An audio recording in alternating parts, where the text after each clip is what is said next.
fund. Good luck. Welcome to State of the Nation, daily plunge into the stories shaping our country. I'm Jacob Rees-Mogg, and Monday to Thursday we bring you the insights, the facts, the truth about how our country is being governed. Because what happens in Downing Street matters down your street. Tune in to State of the Nation every Monday to Thursday, 8 to 9 o'clock. Only on GB News, the People's Channel, Britain's news channel. Are the newspapers getting you down? My wife didn't divorce me that month. Struggling to separate the wheat from the chaff? I know that it's a bit of a circus at the best of times. Well, don't worry, Headliners has got you covered. We'll take the burden of reading the day's news, and if we get depressed, who cares? It's an occupational hazard, frankly. That's Headliners on GB News from 11 p.m. till midnight, and the following morning, 5 till 6 a.m. on GB News, the comedy channel. Nah, just kidding. Britain's news channel. Mark Dolan tonight is your weekend dose of news, debate and entertainment. This sounds like a wild conspiracy theory. Don't miss My Big Opinion, Mark Meets, and My Take at 10. Democracy is a funny old thing. And we don't do boring, not on my watch. I just won't have it. Let's go and get another glass of that bubbly. You've earned it. That's Mark Dolan tonight, Saturday and Sunday, 9 to 11, only on GB News, the People's Channel, Britain's news channel. Join me, Camilla Tominey, for a frank and honest discussion with those in power that cuts through the spin and gets to the heart of the issues shaping our nation. You haven't confirmed that you want to stand as leader, but you haven't ruled it out either. This report basically says that he's not fit to stand trial. Is he indecisive? Incompetent? I deliver the dose of reality Westminster needs. That's the Camilla Tominey Show at 9:30 every Sunday on GB News, the People's Channel, Britain's news channel.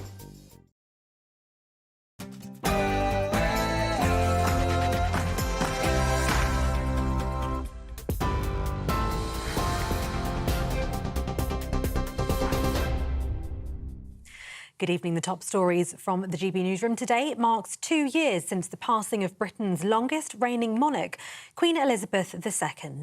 She was on the throne for 70 years and was beloved by the nation and around the world. Well, earlier today, the King and Queen attended Crathie Kirk Church near Balmoral, where the late Queen was a regular worshipper. They were there for a Sunday service with prayer and remembrance of his late mother, who passed at the age of 96.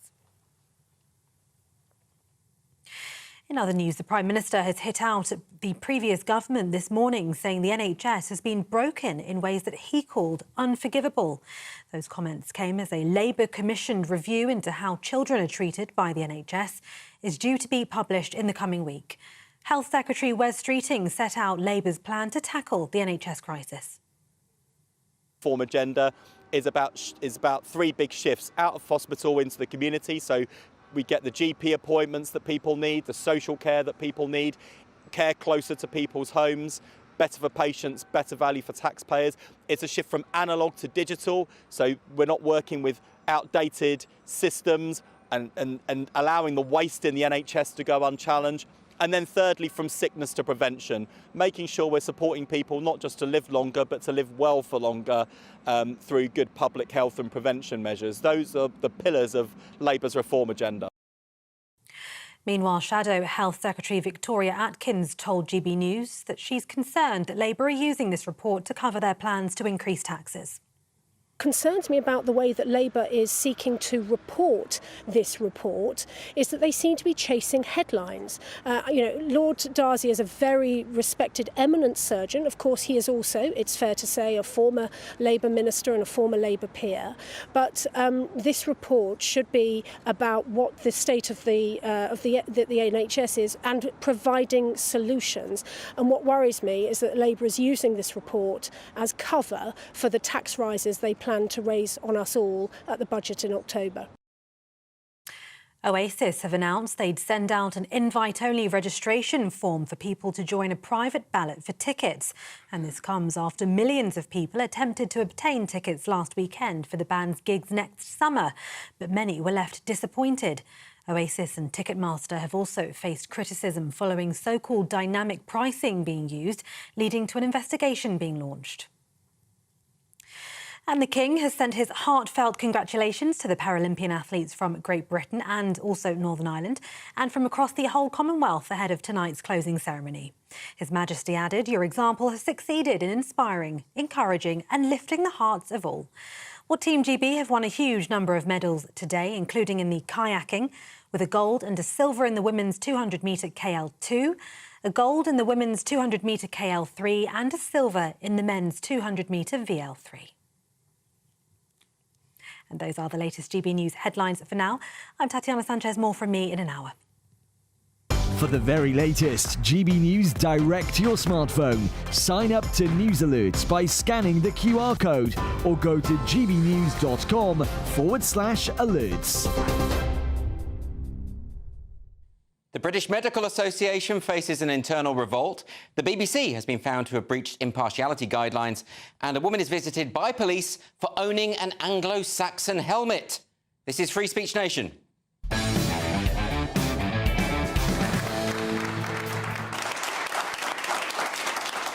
Welcome to Free Speech Nation with me, Andrew Doyle. This is the show where we take a look at culture, current affairs and politics, and of course, we'll have the latest from those lovable culture warriors. But coming up on the show tonight, a new model policy has been announced by Sex Matters to clarify the use of pronouns in schools. Helen Joyce will join me to share why they're calling on the Department for Education to adopt a similar framework.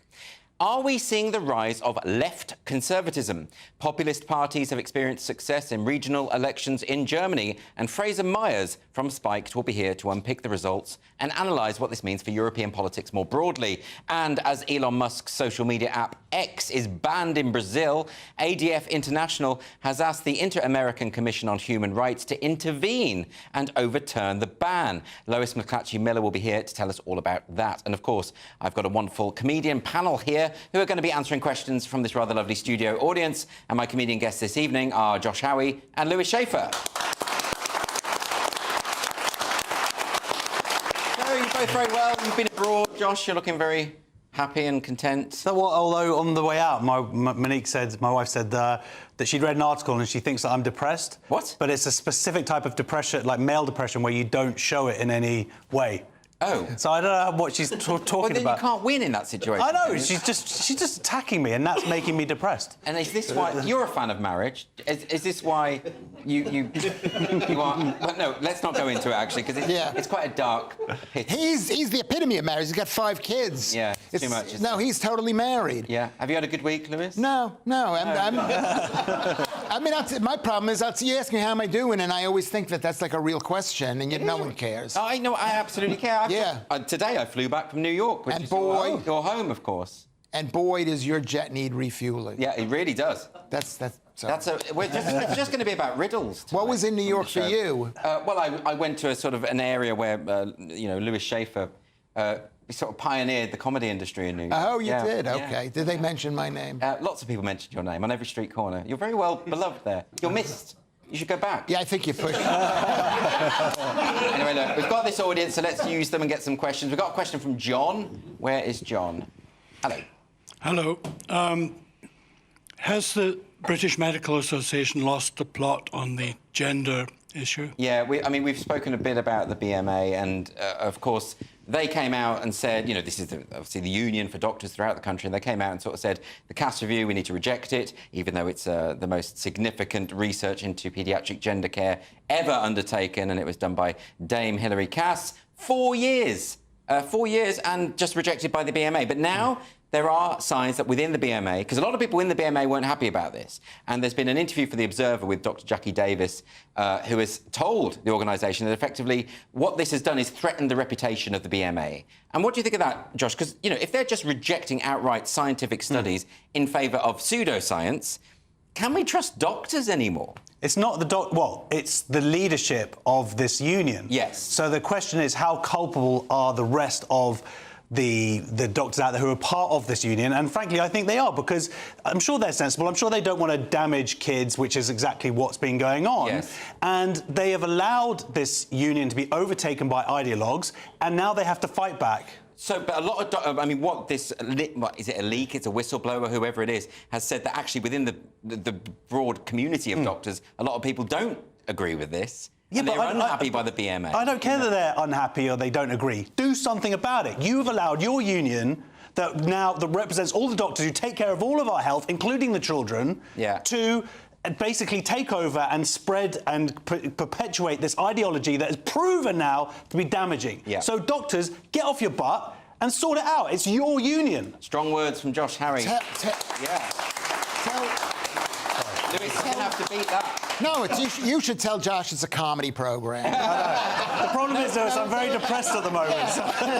No, Lewis, we deal with serious issues as well. It's, you know, it's about the But yin he's and a the yang. comedian, and he should No, Lewis, the appeal of this show is the blend of comedy and tragedy. Well, that's in me. Yeah, That's what I have. you embody that. Yeah. I know mean, you do. what do you want me to say? I think number one is this is the problem with this country. They have this CAS report, which is one lady getting a lot of money, and for 4 years. No, this is not true. No, Lewis. it is. No, it is true. Because if it was openly discussed in a more open way, instead of waiting 4 years for some lady to come back with a report, it's just like they came back with the Grenfell report after 7 years. And then the guy says we need to deal with this immediately. It's been 7 years. Yeah, but sometimes Lewis, it takes this time. I mean, Dr. Cass was entrusted to look at all of the available evidence into gender affirmative care and found that it was severely wanting, and it was a rigorous and comprehensive report. How do we know? Anyway, it doesn't matter. The point is there are different layers of people who are on one side or the other. This is a war. I've said it for years now.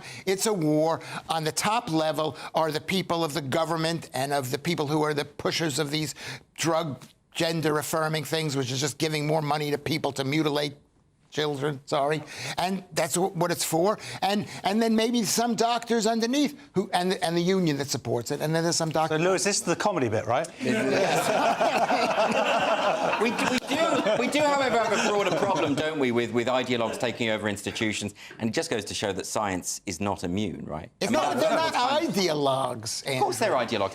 When you're ignoring scientific evidence and you are supposed to be representing doctors, yes, you're an ideologue. No, because they think that they're actually helping these kids. I don't think they do. That's what they think. But the evidence doesn't support that. If a 3-year-old is saying, I'm a girl, and we're born, let's say, with boy things, is that you're doing them a disservice by not getting them on the path. Yeah, young children say an awful lot of stuff. Yes. And we don't just affirm it. That's the other side. You're basically diminution, whatever. You're reducing the feelings. If you don't know the word, you don't get to make the point. Let's move on to a question from Anton. Where's Anton? Hi, Anton.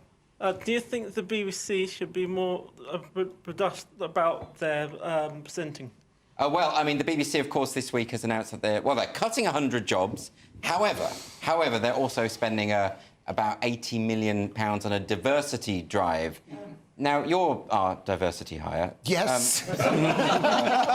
You know what? You make a joke about it, but it is true. I'm like, I was unhirable in America, but here... No, but you are. You're immigrant, your ethnicity, you're old. Yes. He's also slightly insane. And unemployable, as you admit yourself. And something different to say. So, other things which we can't mention on air. And I won't mention the criminal record or anything. But what do you think about...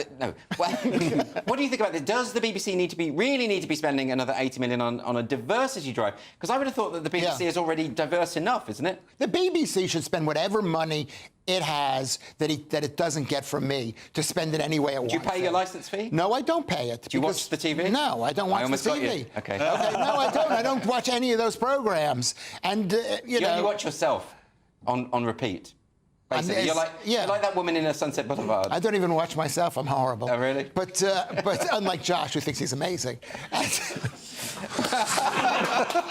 I'm depressed, Lewis! Right. Now, Josh, do you think 80 million diversity... You see, the thing about... We know from all the studies that actually, in terms of minority, ethnic, sexual, whatever, all categories are overrepresented, not just on screen, but also on BBC staff. Yeah. So why do they need to spend even more money for a problem that doesn't exist? No, exactly. They want it to go behind the scenes from 20 to 25%. They already spent 250 million on diversity. That 80 million should be spent on making the best shows possible.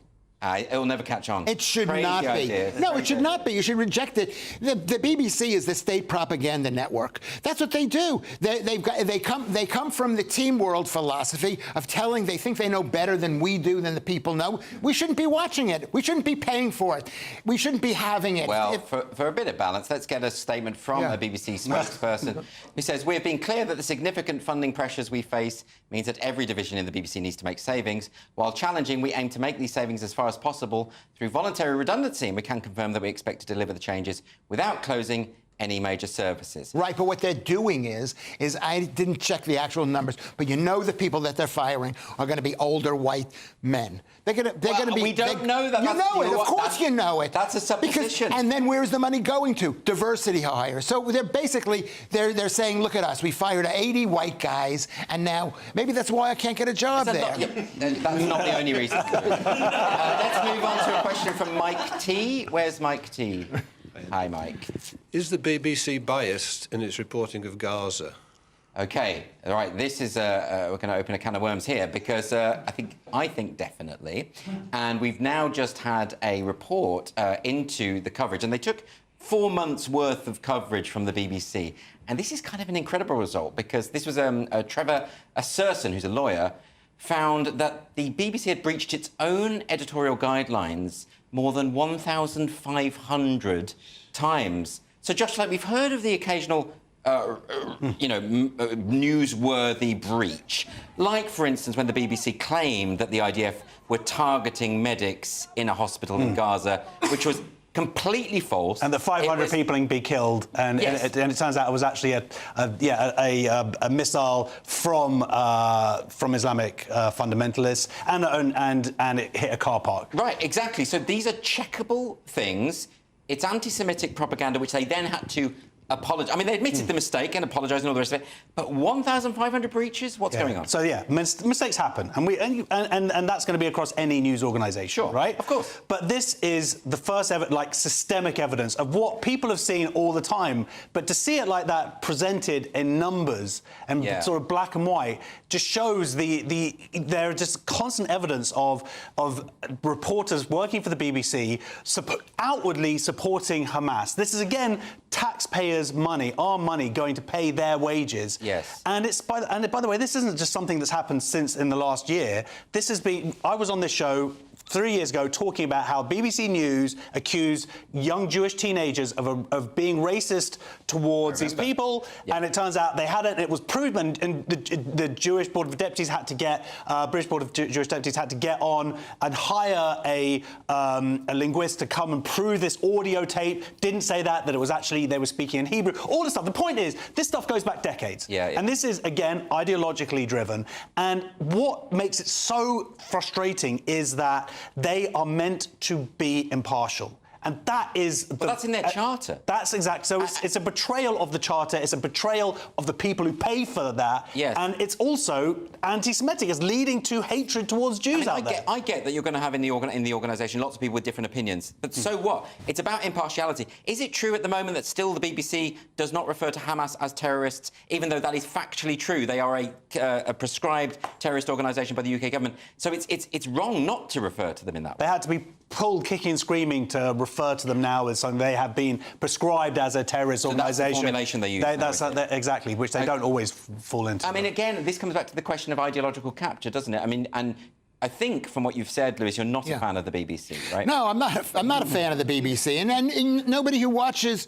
Well, I mean, if you want to choose to be on the BBC side, of course you can. They say 40,000. They shouldn't have a side, right? They shouldn't have a side. The BBC, everyone has a side, but at least we need to know who the person who's fronting the money, and that's their side. But the fact is, they're sitting there saying that they're impartial. Nobody can be impartial. Organizations can't be impartial. No individual. I agree that no individual can be impartial, but when you have an organisation whose charter is all about impartiality, and that's their responsibility. They have got to do something. They have not been impartial since they were founded in 1920, whatever year they started. No, but this is a failure. I mean, the same goes. It isn't a failure. It's they are not on our team. They want to kill Jews. No, I don't agree with that at all, Lewis. Of course they don't want to kill Jews. That's a preposterous thing to say. OK, but that's the point. But it is systemic. This is not like just one or two cases. This is across the board. And the real problem is, of course, that they mark their own homework. Right. So if someone complains They go, oh, yeah, we're going to look at it. We're going to look at it. It doesn't go to Ofcom. Don't the BBC have to approve before it goes to Ofcom when there's a complaint? It's ridiculous. And it's not just, by the way, it's not just the question of Israel and the Middle East generally. It's also the gender issue. They've just recently announced a gender identity correspondent who wrote an article that was full of factual errors and full of ideological statements masquerading as fact. So it's that question as well. They have a real problem with it. You or me, if we go there and we say they're reporters and they should be held to a high standard, that's just giving in to them. They're not reporters. No, they work, I understand the strength of your emotion, Lewis. It's not even... Okay. But what comedy. But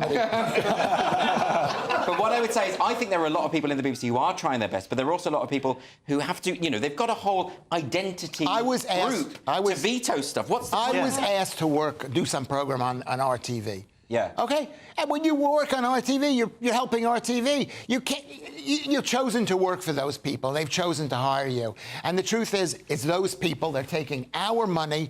I say to them, I don't care. You want to pay the money? You pay the money. I can't. Okay. Well, Lewis seems to think that the BBC is irredeemable. Is it possible that it's fixable? This? Well, I mean, there was a report that came out that they self-financed 20 years ago looking into this, and they never released it, proving how biased they were against Israel. They wouldn't release it, and they actually had to be taken to court, and they still wouldn't release it. Maybe with this report they'll actually do something about it. It's too glaring. It's too over. No, already they're trying to say, oh, the data. They're doing what the British Medical Association are doing with CAS. Right. They're trying to poo-poo it, and rather than just going, you know what, we got a problem, let's sort it out. Yeah. OK. No, they're not going to sort it out. The people Lewis, here... I think I have to give a... Sorry, I don't want to cut you off. Obviously, it's a free speech show, although there are limits. The limit is Lewis Schaffer, basically. I don't know why he's here. Should I say I'm sorry?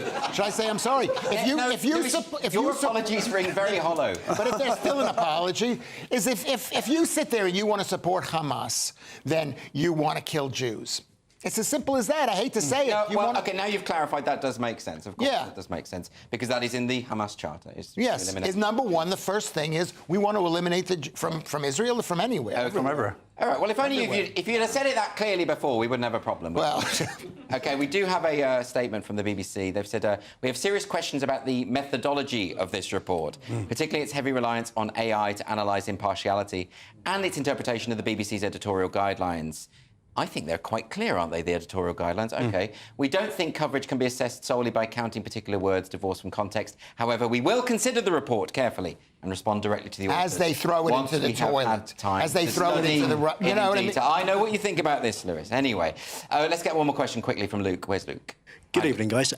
Should the possession of Anglo-Saxon artefacts be against the law? Yeah, I mean, this is bizarre. So this is the organisation FairCop, who we've had on the show a number of times, has reported that a 19-year-old woman was visited by an anti-terrorist unit and Merseyside police this week. She wasn't told what she was accused of, but she was reportedly asked about her politics and why she owned an Anglo-Saxon replica helmet, why that was in their house. They confiscated property, including a replica decorative sword, which was hanging on her parents' wall.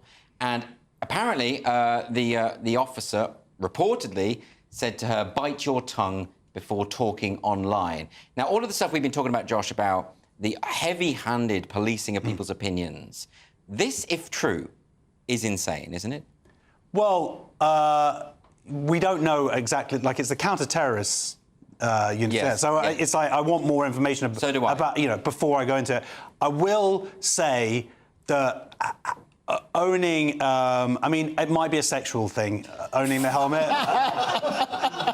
I don't know why you would want to own that, but... Well, I don't know how you have sex, but sometimes you need hair. But, Josh, we can't really be scrutinising people's possessions. I mean, you've got a house full of board games. I don't use them to make love, but... Well, that's not what I hear.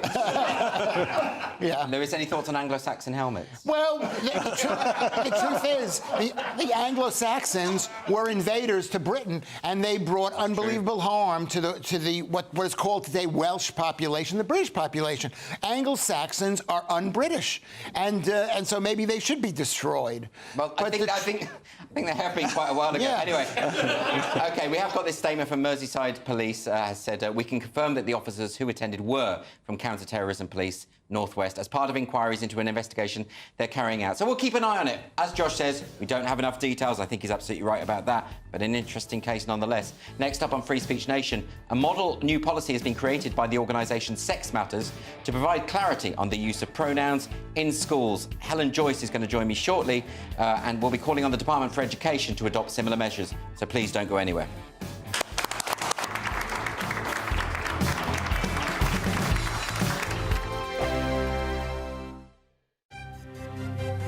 GB News Breakfast, every day from 6 a.m. Stay-at-home dads, good or bad? I personally think when you just have a baby, your hormones are all over the place, you're breastfeeding, to go back to work, I feel personally it's a big old thing. And I think babies really need their mums. On the other side, if a stay-at-home dad was a stay-at-home dad for years, I would also say, well, come on now, the children are in school. What's the issue? Why can't you go back to work? It's really interesting because my husband's been a stay-at-home dad for 6 months and is working part-time. We both work part-time now. And that was always the choice that we were going to make. And it's been the best thing ever for my family. My husband and my daughter have the most incredible bond. He's much more practical, playful, and a better problem solver than me. I mean, the problem I see, Annette, with all of this is that you do get a lot of women who say, we don't want the stereotype. We don't like the stereotypes. And when men say, well, actually, I want to be the parent staying at home and looking after the child, it's frowned upon. So you can't have it both ways. I wouldn't say that's a long-term stay-at-home dad. And also, we're talking about actually dads should look after their children, and we shouldn't be praising them and say, oh, they're underappreciated for changing a nappy. That's their duty. I think it takes real guts as a man to decide that you're going to give up those things that society deems so highly, even if it's for a short time. Why is it then, Annette, that you say dads should go back to work? I read an article about a dad who was a stay-at-home dad for 15 years, pursuing his hobbies and fitness and all that. Now, I just don't think that's fair. GB News, the People's Channel. Hi there, I'm Michelle Dewberry, and I'm going to take a second to tell you all about my show, Dubes & Co. We start off with the issues of the day. We then bring in both sides of the arguments. We get rid of the disrespect. And then you throw me into the mix. And trust me, I'll tell it exactly how it is. And then, of course, the magic ingredient, you at home. We mix it all together, and what have we got? In my opinion, the best debate show in town. Monday to Friday, 6 till 7 on GB News, Britain's news channel. It's Patrick Christie's Tonight, and here we do things differently. It's explaining the absolute madness of this, doesn't it? It's explosive. I mean, this is very good. It's lively. 850. Your government sat there, Sean, and it did nothing. It's controversial. And the Middle East has been in turmoil since before I was born. It's everything you need to kickstart your evening. Everyone's had their Weetabix tonight. I love to see it. That's Patrick Christie's Tonight, weeknights from 9 p.m. Only on GB News, the People's Channel, Britain's news channel.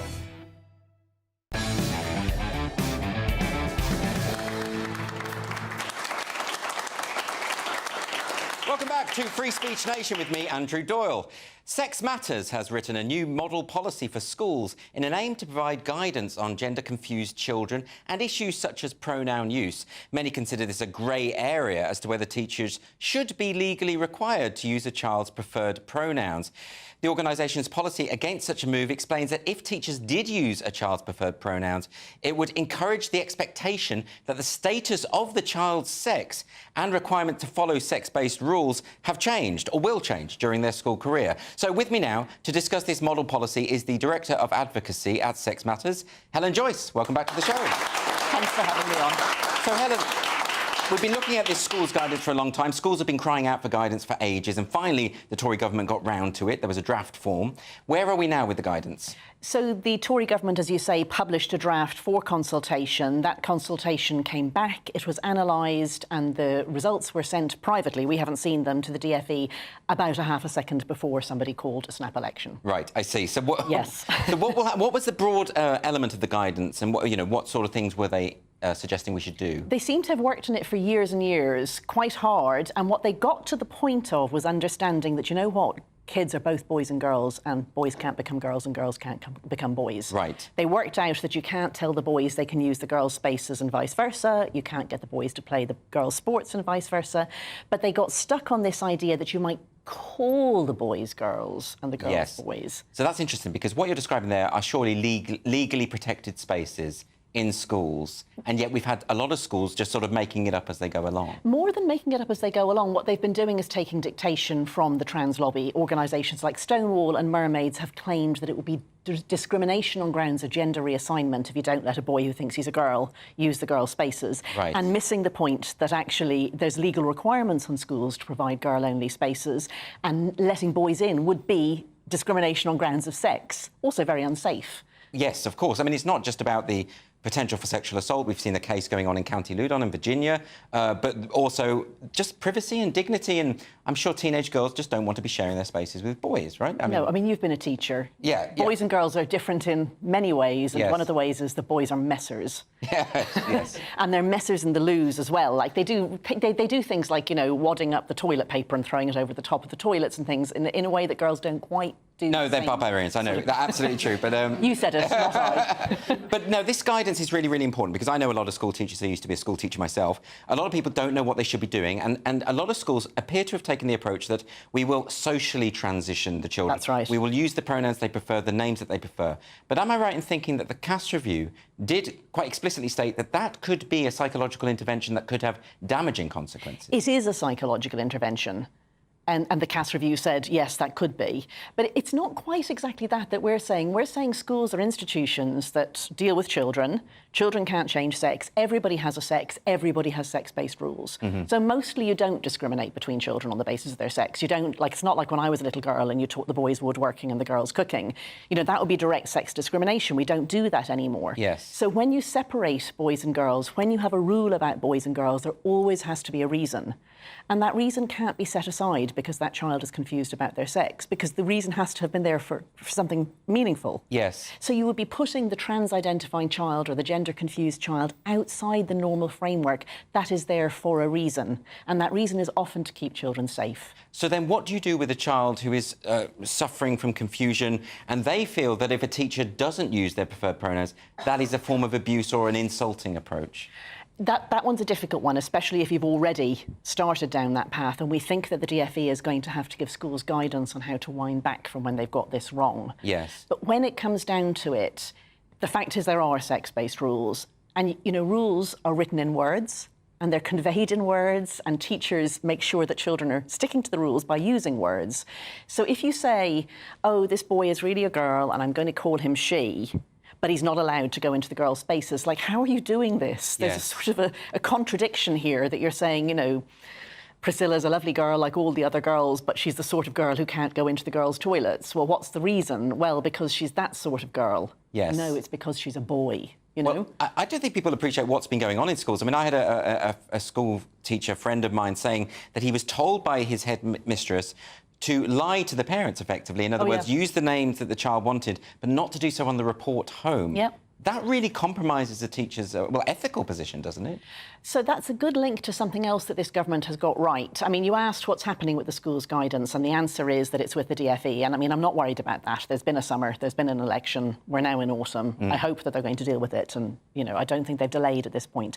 What they have done that's really, really good is they have finalised something else that sounds like a really small technical thing, but is actually very large. So alongside this school's guidance, there's a separate thing which is called Keeping Children Safe in Education. That's statutory guidance, and it's the most important thing that teachers do. It's about safeguarding. And that's from the DfE? Yes. And as I say, it's statutory. If a teacher disobeys this, that's disciplinary and you could get struck off. Right. Right? And in it, at the behest of Stonewall, some years ago, they put in a thing that said if a child is LGBT, that's not a safeguarding risk. But LGB and T are different. Yes. Like, LGB isn't in itself a safeguarding risk. Like a child's, and usually a teenager's sexuality isn't in itself a safeguarding risk. The risk might be if there's an adult, usually a man, grooming or interacting the wrong way, and that's a safeguarding risk.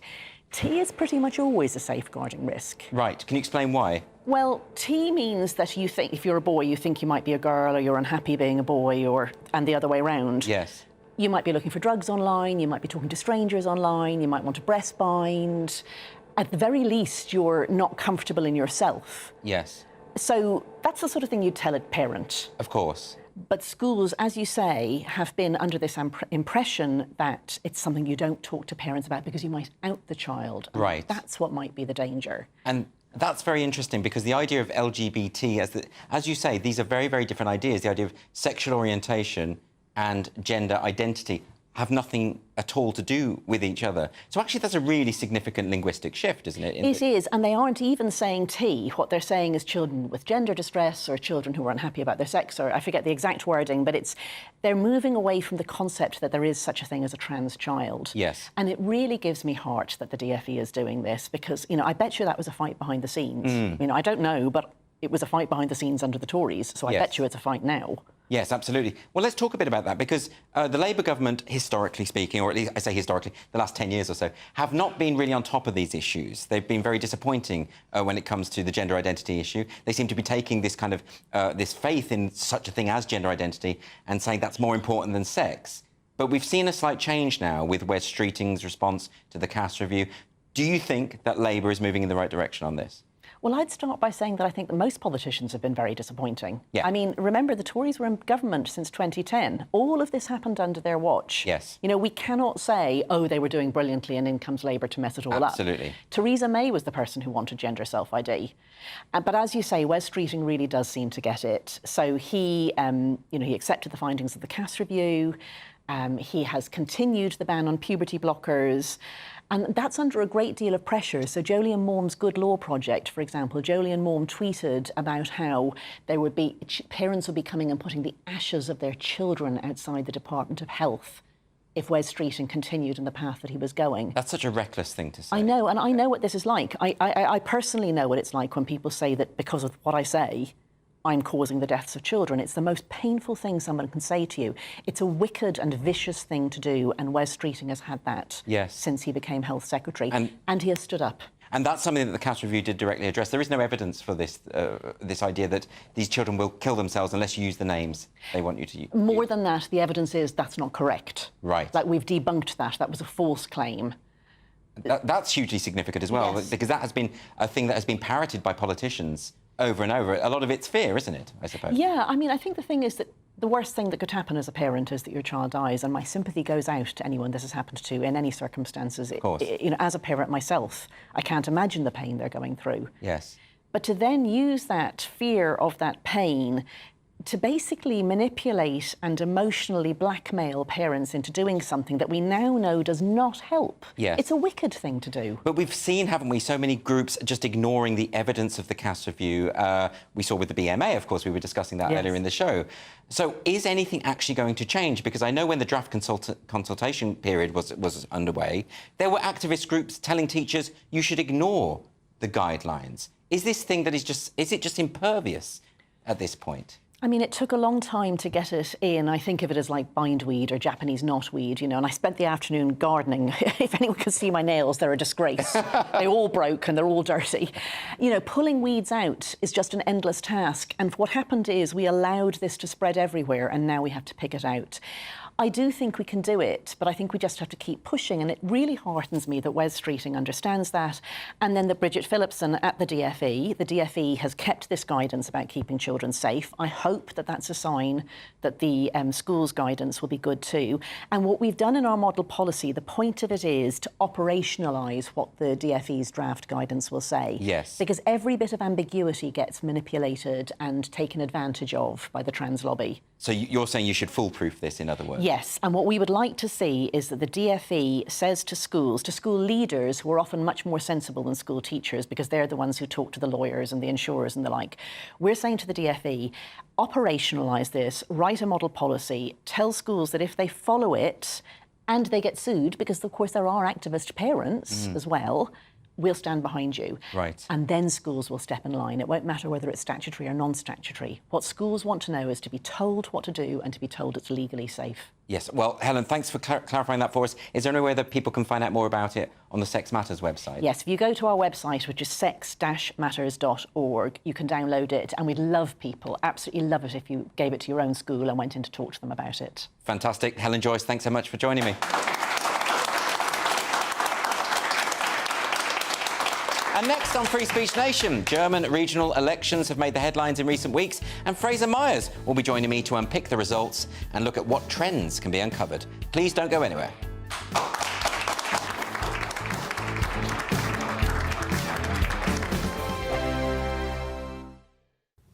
Hello there, welcome to your latest GB News weather from the Met Office. Low pressure has been in charge, bringing heavy rain and thunderstorms, some localised flooding. It does stay unsettled next week, but the winds turn to a northerly direction and it turns increasingly cold, particularly by the middle of the week. Low pressure at the moment, still giving outbreaks of heavy rain across southeast Scotland, northern England, down into Wales, parts of the Midlands as well. Thundery showers across the southeast. And as we head overnight, this all slowly pushes its way eastward. Still some heavy bursts of rain possible.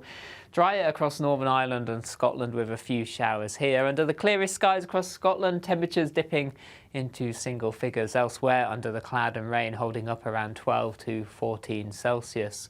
So much of England and Wales starting quite cloudy, outbreaks of rain, but clearer skies across Scotland. A few showers across the Highlands and Islands, but some bright spells elsewhere. Still some thicker cloud across the southeast with some patchy rain in places.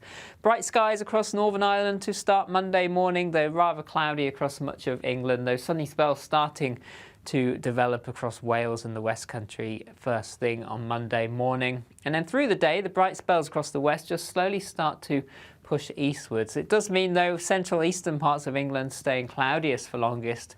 The cloud thick enough for some outbreaks of rain at times. Sunny spells across northern England, Wales, the West Country, though starting to cloud over across Northern Ireland and Scotland, with rain arriving in the west later on in the day.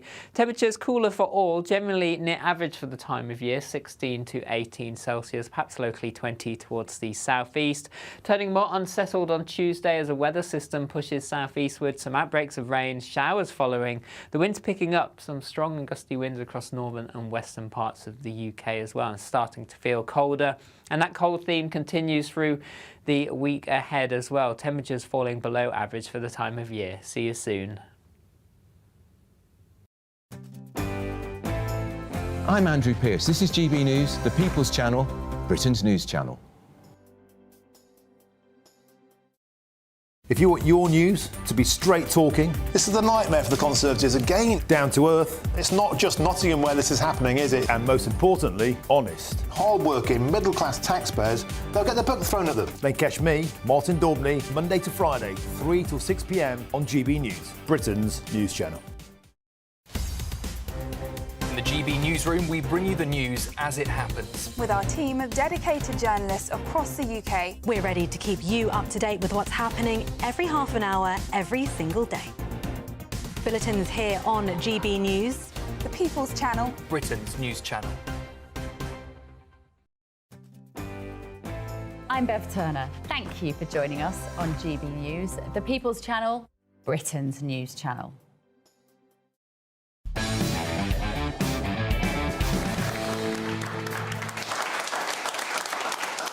Welcome back to Free Speech Nation. Later in the show, I'm going to be turning agony uncle with the help of my panel, Josh Howie and Lewis Schaefer, and we'll help you deal with your unfiltered dilemmas. So if you've got a problem, just message us at gbnews.com/your say, and we'll deal with your issues. The historic victory of the AfD, Alternative for Germany, in Thuringia last week has been widely discussed. In a story that hasn't received as much attention, another party, the BSW, had striking success, coming third in both Saxony and Thuringia. Both parties have a populist base, but they come from different ends of the political spectrum. The AfD from the right, while the BSW was recently formed by the German left. So to discuss the consequences of these parties' success is the deputy editor of Spiked, Fraser Myers. Thanks for coming on the show. Thanks for having me. So this seems to be evidence of what we've been seeing all along across Europe throughout for over a number of years now, the rise of what they call populism. Would that be fair? Absolutely. Populism is surging across Europe and in Germany in particular. Germany is supposed to be a very, boring, stable, sensible country, and yet even there, people are voting for populist alternatives. These state elections were anticipated for a long time. This is when the AfD was expected to make a big breakthrough. There's been a lot of nervousness about it for months and months in the German establishment, but we all expected the AfD to come first, and they came second in Thuringia, they came second in Saxony. But as you said before, what's been really interesting is the rise of this other force coming third in both places, the Sarah Wagenknecht Alliance, or the BSW for short, which is kind of a left conservative party, which is a kind of, that might need a bit of unpacking. But essentially, Zara... How does that work? Is that not an oxymoron? It sounds a bit, but actually it's traditionally left-wing in terms of economic policies, so favouring, redistribution and things like that, but a bit more conservative in terms of social policies. So the woman who leads it, Sarah Wagenknecht, she's named the party after herself. It's a bit of a cult of personality around her. Well, Macron did that with En Marche. Exactly, with En Marche. But basically, she is a stalwart of the left. She has been involved in Die Linke, which is Germany's left-wing party, further to the left than their centre-left government. Like if we had the Corbynistas had a party. Yes. And they actually, are a successor to even the East German Communist Party. She was involved way back in, left-wing politics, even in the days of communism. Yes. But what she's realised is that the left has completely abandoned the working class. It's become what she calls lifestyle leftism. It obsesses over questions of, people's consumption habits, over identity politics, all things that are either not of any interest to working class people, but also in many ways antagonise working class people. It's actually what we would call over here woke, basically. So might a sensible comparison be to the SDP or to a party of that kind? I think that would be a very sensible comparison in this country, yes, where you have this sort of blend of left-wing politics but more, social conservatism. Yes. But really, what she would say is that it's the left that's changed, not me, because, the left wasn't always, insanely going on about race, gender, those kinds of issues. They cared about equal rights, as Sarah Wagenknecht does. Yes. She is... One of the big issues, for instance, to give you an example, is immigration. The left now favours open borders. She doesn't. The left and many left-wing parties traditionally wanted to limit migration partly for, economic reasons, to, not have an unrestricted supply of labour. She very much falls into that kind of camp. Yes. But she's not anti-migrant. So, she herself comes from an Iranian background. Many of the leading party members are from migrant backgrounds. She's anti-racist, but not, pro-open borders. And I think it's entirely possible to have that position. But that feels more authentically left to me. We have a left now that obsesses, as you say, with identity politics and the notions of race, gender, sexuality. And it's very bourgeois. Working class voters don't care about your pronouns, they care about whether they can feed their kids. Yeah, and she wrote a book absolutely tearing into this new sort of middle-class left. The book was called The Self-Righteous. It won her a lot of enemies in her old party. Yes. And then it kind of got to the point where she felt she had to leave and start her own movement. And it's interesting because people will say, the culture wars don't matter, the culture wars don't win elections. But actually, here's an example of where it's quite clear that lots of, older working class people who are still loyal to Die Linke, her old party, they're now voting for her, the breakaway version, because they're seeing that actually this is much more in line with what they want. And she, she says we have to meet people where they are. We shouldn't be preaching, as politicians, we shouldn't be preaching to people, telling them what to do. We should be, giving people what they want, making people, focusing on people's living standards, essentially, not questions of personal morality or, their consumption habits. And finally, Fraser, do you think that this is indicative of some kind of trend that we might see across Europe when it comes to tackling what we might call the woke ideology, I suppose? I think so, and I think it's also a sign of the fact that the populist movement is going to get broader. It can't just be down to the right to challenge the establishment consensus or to challenge woke. And one of the fascinating things that's happened here in these elections is that it didn't dent the AfD's vote. There are more people out there who want to vote for populist parties who might think, the AfD is a bit dodgy. Yes. Their members and leading figures have said some dodgy things. And you see that across Europe. There are some parties that they are slightly a bit out there on the right, but people want... You're using them as a weapon, and maybe something more socially acceptable, or maybe something that aligns with people's values, you know, will be a better, more useful vehicle for that, for channeling that anger. Well, let's hope. I think that's a really positive thing. Fraser Myers, thanks so much for joining me. And next on Free Speech Nation, filmmaker Vaishnavi Sundar will be here to talk about her new documentary exploring the experiences of trans widows. Stay tuned.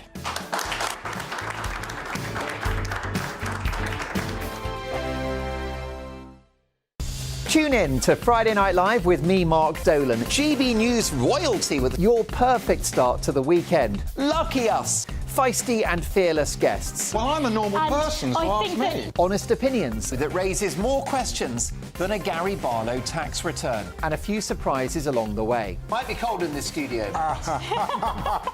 That is Friday Night Live with me, Mark Dolan. 8 to 9, only on GB News, the People's Channel, Britain's news channel. This is GB News, Britain's news channel. Michael found the recipe for success without going to university. Instead, he went looking for answers inside of a kitchen.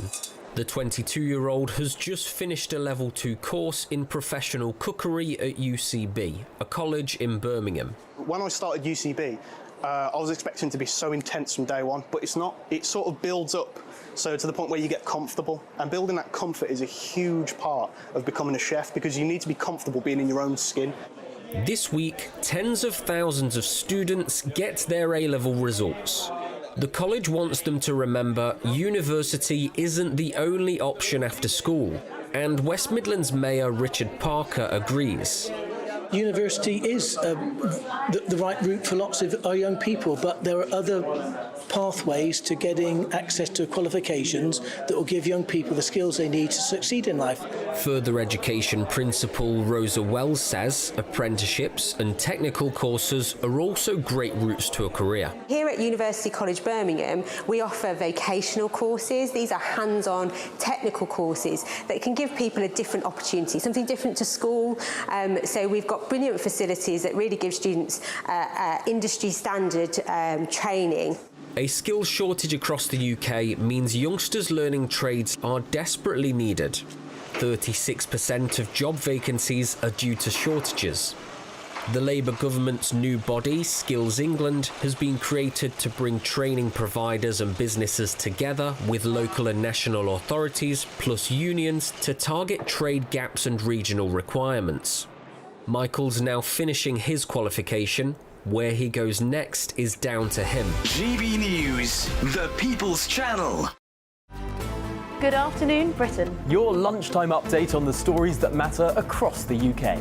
From breaking news and insightful analysis, inspiring stories and lively debates. You're comparing yourself to a former Prime Minister. Which is it? Stay informed, stay updated, stay entertained. I just don't know how anyone would not want to be there. Every weekday from midday. We are Good Afternoon Britain, only on GB News, Britain's news channel.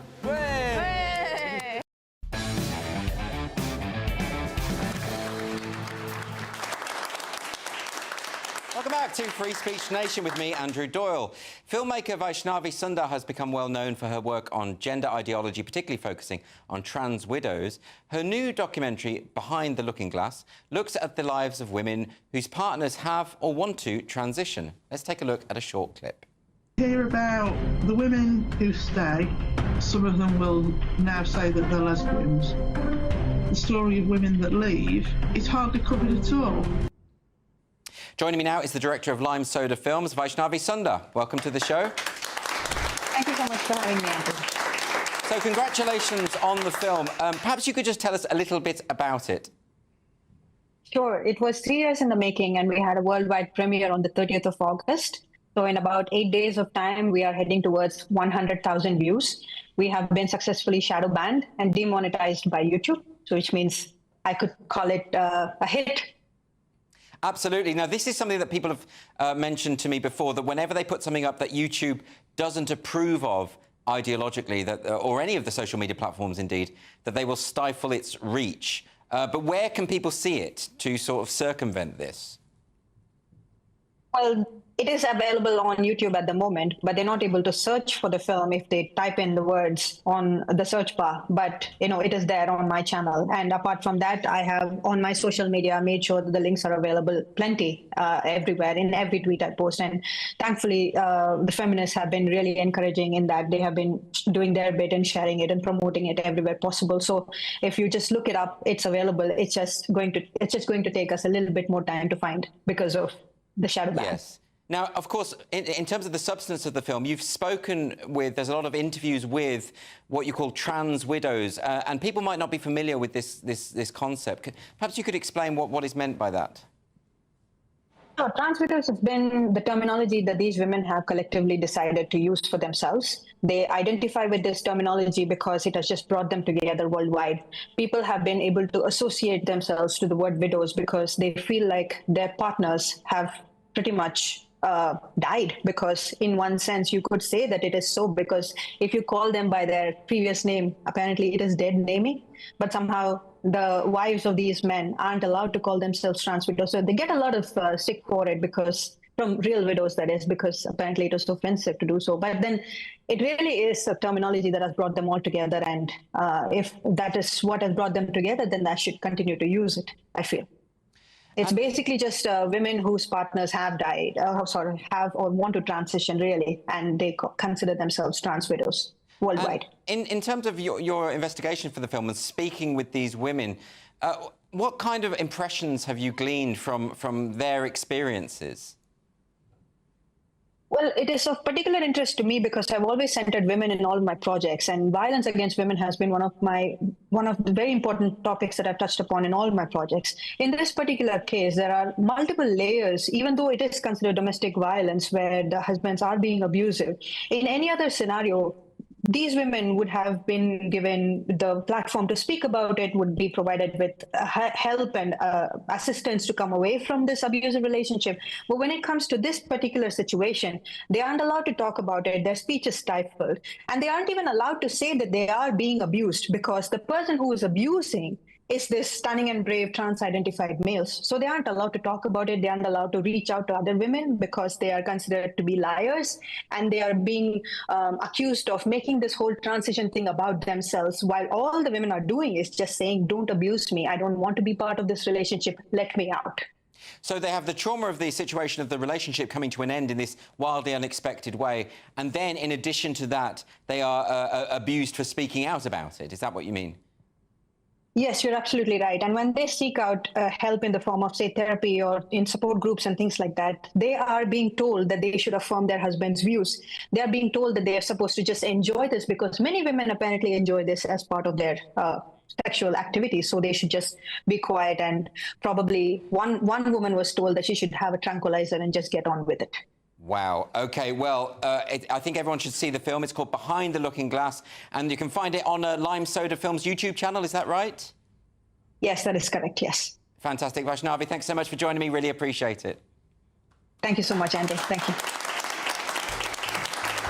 So that's the end of the first hour on Free Speech Nation, but please don't go away. There's a lot more to come between now and 9 o'clock. Don't go anywhere.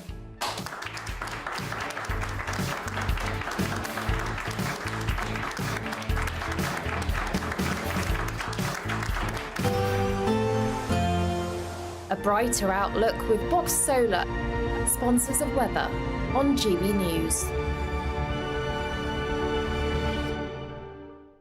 Hello there, welcome to your latest GB News weather from the Met Office. Low pressure has been in charge, bringing heavy rain and thunderstorms, some localised flooding. It does stay unsettled next week, but the winds turn to a northerly direction and it turns increasingly cold, particularly by the middle of the week. Low pressure at the moment, still giving outbreaks of heavy rain across southeast Scotland, northern England, down into Wales, parts of the Midlands as well. Thundery showers across the southeast. And as we head overnight, this all slowly pushes its way eastward. Still some heavy bursts of rain possible. still drier across Northern Ireland and Scotland with a few showers here. Under the clearest skies across Scotland, temperatures dipping into single figures. Elsewhere, under the cloud and rain, holding up around 12 to 14 Celsius. So much of England and Wales starting quite cloudy, outbreaks of rain, but clearer skies across Scotland. A few showers across the Highlands and Islands, but some bright spells elsewhere. Still some thicker cloud across the southeast with some patchy rain in places.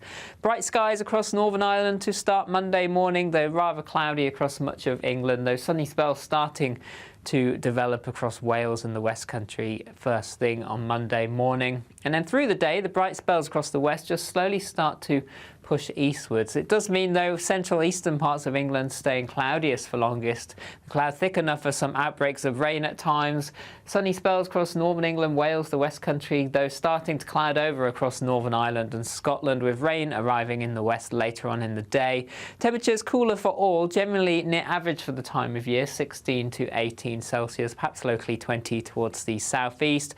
Turning more unsettled on Tuesday as a weather system pushes southeastward. Some outbreaks of rain, showers following. The winds picking up, some strong and gusty winds across northern and western parts of the UK as well, and starting to feel colder.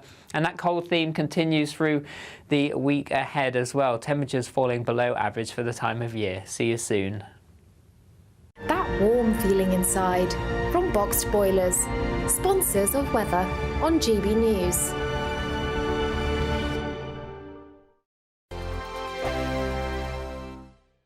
Desnin Cremand. Good luck. This is GB News, Britain's news channel. Many happy memories, and 9 in 10 Brits say certain foods evoke feelings of childhood nostalgia, with the mousse-like powdered dessert, Angel Delight, the most loved. Joining us now. I'm surprised by that. Yeah, what, Angel Delight? I'm surprised it's number one. Yes, very surprised. Well, to talk us through all of this is creator of the Crazy Sexy Food podcast, Hannah Harley-Young. Morning. Hi. I've brought a selection of things that really define my childhood, particularly the Viennetta ice cream. And I have brought you some butterscotch Angel Delight. Yay! I'm going to expose myself live on camera and say that I've never tried Angel Delight. Hannah? I know. I don't know what that says about me. I thought that was apple puree, actually. I'm so excited. Is it good? Oh, my goodness. Did I make it okay? Oh, yeah. But to be fair, Hannah, it's not that hard to make. Well, what is it, though? That's what's so funny about Angel Delight. It's chemicals. It's just chemicals in a bag. I mean, it's a load of additives, which, I mean, one thing that's also really interesting about all these nostalgic foods when you look at them is that a lot of things have been discontinued over the years. Oh, dear. So it makes you wonder, how did this one kind of get through the cracks? Angel Delight came out number one, didn't it? It did come out as number one. And also sort of in the top 5 was fish and chips, something I still eat today. Fish fingers, still a staple of my diet. Mr. Whippy, in that same survey, they said that 95% of people find that a taste from their childhood will take them back more than looking at a photo. And that's something that's really interesting for me, and it's the basis of everything that I do, and the reason really why I set up Crazy Sexy Food, or one of the reasons, should I say, was that I love this concept of memories of food. You know, I've interviewed hundreds of people over the past 5 years, and when I get to that question, you actually see their face relaxing, and there's something that it evokes emotion. GB News, the People's Channel.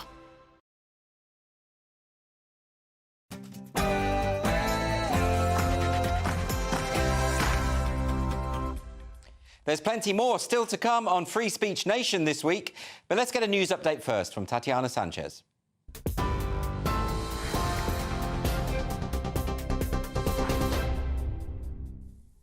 Andrew, thank you. The top stories from the GB Newsroom. Today it marks 2 years since the passing of Britain's longest reigning monarch, Queen Elizabeth II. She was on the throne for 70 years and was beloved by the nation and around the world.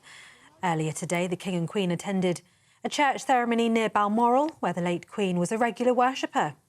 They were there for a Sunday service with prayer and remembrance of his late mother, who passed at the age of 96.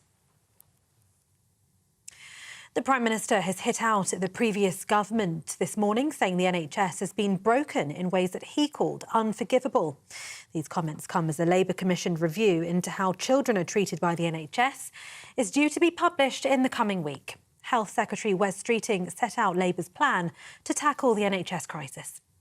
Reform agenda is about 3 big shifts out of hospital into the community. So we get the GP appointments that people need, the social care that people need, care closer to people's homes, better for patients, better value for taxpayers.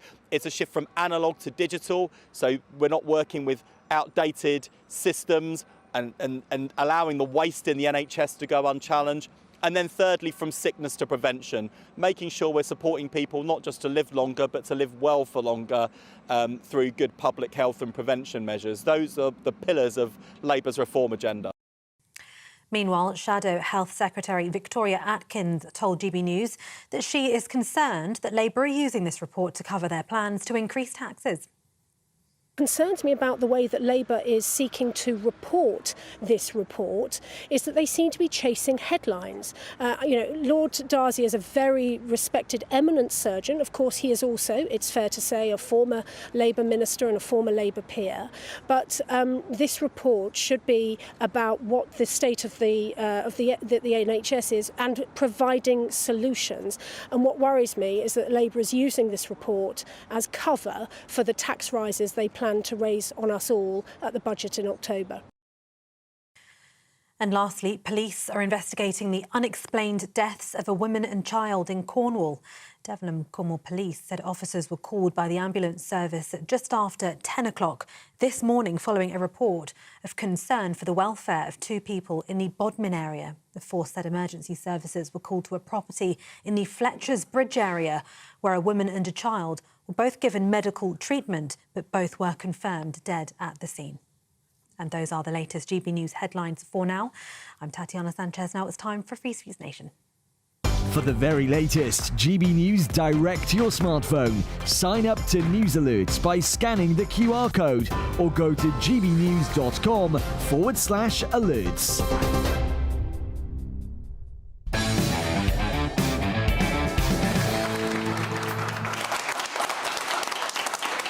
Welcome back to Free Speech Nation with me, Andrew Doyle. We've got a wonderful studio audience here, so let's get some questions out of them. Our first question comes from Mike J.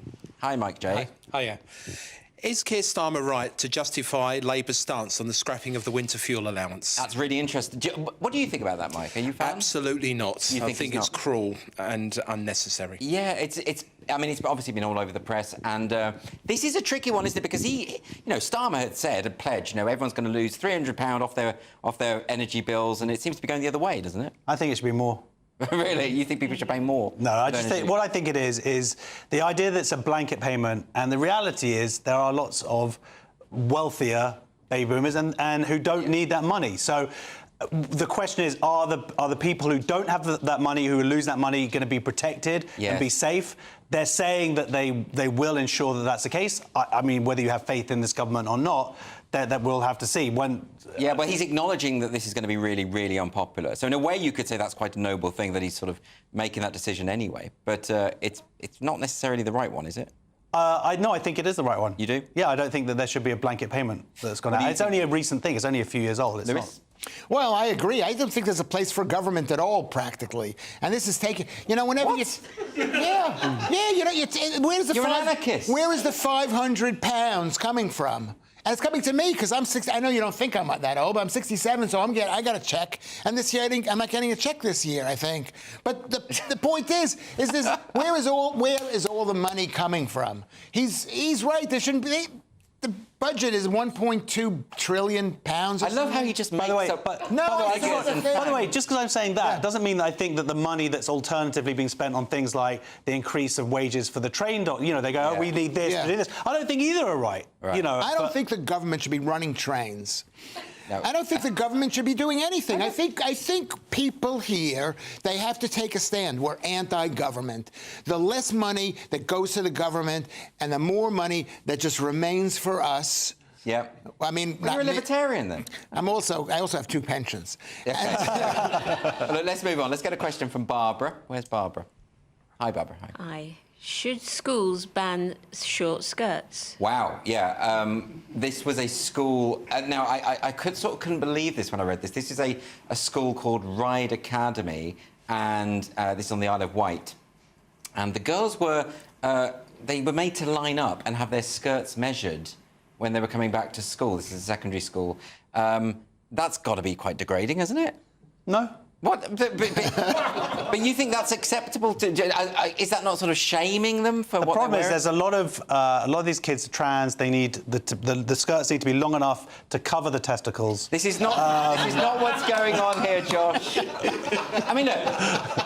It sounds a bit Victorian, though. I mean, it sounds like the sort of thing they would do back in the day. But this has been proven that this sort of stuff, strict school uniform works. And this is part of it. And so you're teaching them conformity so that they will then be good drones for the rest of their life. Is that what or they fight back against it. Either way, you have to learn the rules, and then you can learn later on to break I mean, actually, to be fair, when I was at school, we had very strict uniform codes. You couldn't undo your tie or anything it was an all-boys school, right? No, it wasn't. Oh, it wasn't? OK. No. Sorry, that was... Why did you assume that? Do you know what? Let's not go there. This is my last show. Let's not do that. Lewis, do you think that's right? Do you think we need really strict conformist rules for kids when it comes to uniform and things, and then hopefully they don't break any other rules? Is that the idea? No, we don't need any rules. We definitely don't need the government to be... Oh, this theme again. It's all the same thing. I'm sorry. It's the centralization You of want a government. free-for-all, Lewis. No. You want kids to be able to run amok. school... You want Lord of the Flies. That's what you want. No, well, in a way, if you have a school, and the people who go to and this school says, we're going to measure your dresses, or whatever, the dress that you're wearing, and you decide to send your kids there, well, that's their business. But it shouldn't be coming out of London where they have to have a... No, it's not coming out of London. It's coming from the school. Isle of Wight. Yes, and it's from the leadership of the school. But the point, but schools are. It's been proven that school uniforms make a difference to discipline and behaviour. So you're saying, Josh, you're in favour of school uniforms? Let me tell you something on the school uniform tip. One of my kids just started secondary school. They've got rid of the ties. They've got clip-on ties now. What? For health and safety. So now they can't do ties properly. So they can't do ties. They got a clip-on tie. That's wrong. Yeah. No, but to be fair, when I was at school, you'd often get your tie sort of shoved up your neck. Good. Well, it wasn't character building, if that's what you. It was for me. No, I didn't enjoy that. Let the people decide what they want. If this was a question whether measuring is good or bad, that's not really a free speech issue. Oh, the question isn't is measuring good or bad. I think you might have slightly misinterpreted the topic there. But let's move on to a question from Solomon. Solomon. Solomon's here. How are you doing? Fine, sir, thank you. My question today is, should we tax smartphones to help artists out in particular? Yeah, this was an interesting one. So there's been over 4,000 artists have called on the government to create a levy on smartphone sales because they want to fund the visual arts, because there's been all sorts of cuts, which has been going on for years, obviously. It's been studio closures. But key as well is there's been the rise of generative AI. And some leading artists are saying this is a problem. And they need more money. What's wrong with funding the arts? Well, it's where does that money come from? It's also who then allocates the money. There are lots of problems. Yes. Of course, is that money given to ideological organisations? But a levy on smartphones. That sounds like a good idea. Smartphones and iPads and computers and all the other stuff. That's quite a creative way of taxing. Well, they do it in 45 other countries. So it's this sort of proof of concept to a degree, yeah. And there is a crisis within the visual arts. There is. And AI, of course, has made you. The fact is, you have the option now to just type in a few words, and you will get this insane, amazing picture. So that has really affected, particularly those in graphic design and that kind of thing. If you wanted a design for a poster or even an album cover, you just type it on a computer now. I find it terrifying. But then, of course, the question is, is this a form of subsidising an art form that doesn't exist, that shouldn't exist? I think surely all artists need to have a patron, and we should be. It's one of the pillars of our civilization. I think we should tax Banksy. Oh well, I wouldn't. And he should pay for the rest of all the. But he's a millionaire, so yeah, exactly. What do you think, Lewis? You're a fan of the arts, aren't you? I am a fan of the arts. I'd like somebody to give me money. You give me money by hiring me here. I do. And pretending you don't like me. And I consider it outreach. I'm helping. But that's the point. If you want to have a patron, get a patron. But it shouldn't be with government money like the BBC is doing. Oh, here it goes. You should leave the government out of this because it's our money. Yes. It's so simple. How do you not know this? Lewis, I think geniuses like you, comedy geniuses, should be funded. That's why I keep booking you. The truth. I'm your patron. Yes, and I appreciate that. Yeah. But the truth is that these are 400 or 4,000 people who signed this petition. Yeah. They're all losers. OK, let's get I don't know what to say to that. Let's get a question from Anton. Very Trumpian. That was very Trumpian. It was very Trumpian. Anton, how you doing? Should the education... what was it again? Should the education... Secretary? You've forgotten your question, Anton. Yeah. It happens. But luckily, I know what it was supposed to be. So, you know... Yeah. That's how good he is at his job. Yeah. It's not just preparation, it's also kind of psychic ability. It's crazy. So should she reverse her plans to shelve the crackdown on campus culture? But, you know, I will be talking to a guest later on about this, but I was a bit shocked. I mean, I was genuinely shocked about this. I don't know if you remember, basically, the day before Parliament went into recess, the Education Secretary, Bridget Phillips, had just ditched this bill, the Higher Education Freedom of Speech Bill, which people have been working on this for like 4 or 5 years, and there is a crisis on campus, and she just ditched it overnight. And by doing it in that way, it meant there couldn't be a debate in Parliament about it. And this is about freedom of speech. And I think it just shows, Josh, I don't think this government gets freedom of speech. I don't think it's a priority. I don't think they care about it. No, I agree with all of that, and this is dangerous. And what I suspect what it's really about, something I read, was it's about China. It's about investment from foreign countries, places like Qatar, China. They part of their soft power is to invest in our universities, and have outlets in their countries. And if they can't be criticised.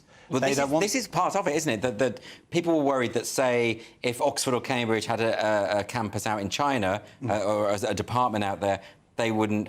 You couldn't have freedom of speech under the CCP. Yeah. So, but why are we, you know, changing our laws on the basis of? Well, exactly. Their soft power is top trumping our soft power. But you haven't explained. You haven't explained what it is. But the idea was that they would set up what they call a free speech czar. It meant that if you were an academic and you were being punished and harassed for exercising your academic freedom, as happened to Jo Phoenix, who was on this show talking about what happened to her, that you would have some recourse. That you would go to the government, and the government would insist. So how is that free speech? It's just. Look, academics need to have academic freedom, don't they? It's sort of the thing is in academic freedom. The thing is that all your decisions, Oxford University, are now going to go to London, and London's going to look at them and say, "Oh, you didn't allow Louis Schaefer to do a stand-up comedy show, but you have to allow Louis Schaefer to do a stand-up comedy." What would be show. so bad about that? Because it's more government spending money telling people what to do. The government should be as small as possible. I'm like Ronald Reagan now. The government should be as small as possible. Louis Schaefer should not perform stand-up. That's absolutely right. Yeah, well, that's what you say this, but Lewis, you know that a gig in Drogheda, which I'm going to be at and you're going to be at, was cancelled because activists contacted the venue and the venue got scared. And I think it's because you were on the bill. It could be, because I can't even perform at the Ivy House in Nunhead because of supposedly, this is what I was told, maybe the people didn't realise that. Well, you've been cancelled from another venue? I've been cancelled. Everyone's cancelled. The point is, we need as small a government as possible. Especially when the government is I can't even use the word. Can't use the word. Definitely not pre-war. By the way, that is his stand-up set. That is he just talks about the government and the BBC being state propaganda. I was never this way, honestly. Something's happened in this country. You just hate the government. It's something in the water. Let's move on to... actually, we've run out of time for this section, at least. But next on Free Speech Nation, the Free Speech Union has launched a legal challenge against the government over their decision to revoke the Act protecting freedom of speech in higher education. And I'm pleased to say that Toby Young will be here to talk about that just in a moment. Don't go anywhere.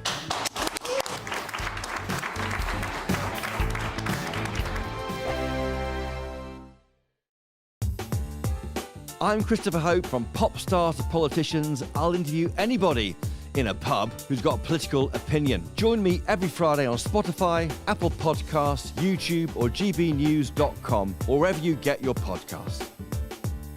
This is GB News, the People's Channel.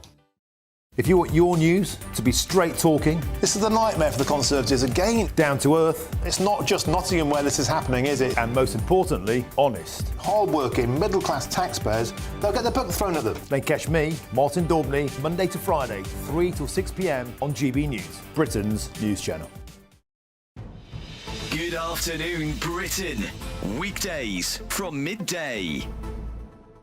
Luis Elizondo says that he worked at the Pentagon and that he knows that they have recovered material that is not from this Earth. He resigned after believing his government wasn't taking the threat of UFOs seriously. So have they been covering up alien material from us? I don't think the claims that are being made in Luis Elizondo's book Imminent are new, but I think what we have to pay attention to is the seniority of, one, Luis Elizondo, and two, the people who recruited him, and indeed the people he worked for, which was the Department of Defense and the Pentagon. You think that he was in a position to know about this? Yeah, he would have been. He would have been speaking to the individuals who were taking part in these investigations. You're showing some of those clips just now that potential incursions by objects controlled by a non-human intelligence, potentially. We're not saying alien necessarily, but something non-human. Seems a bit far-fetched to me, Andrew. I'm a sceptic. When people say sceptical, I think as a species, we're relatively new in terms of what we do in space. But right now, we've got a robot on Mars that drives about and has a little helicopter drone that every so often comes up, flies about away 10 feet from it to collect samples and comes back. Now, a species a couple of hundred years down the line from us would have far better technology than that. So who's to say what we're encountering aren't just really advanced probes from something else that's just slightly ahead of us in the technological scale? I don't think that's too far stretch of the imagination. When you do see things like what we just saw there, which was made public, the New York Times did a big expose on all of this, and actually, you know, the world didn't end. We weren't all outside fighting each other for scraps of food and burning down the nearest Lidl, were we? We just thought, oh, that's quite cool. I think now we have to look at it and maybe take a step back, look at the people coming out now, talking about UFOs and thinking, is there something to this that we've maybe been overlooking? GB News, the People's Channel. Join me, Neil Oliver, every Sunday night at 6 p.m. on GB News. And if an hour is not nearly enough for you, go to gbnews.com for special extended episodes online every Friday at 9 p.m, where we can truly get into the nitty-gritty of what's going on. GB News, Britain's news channel.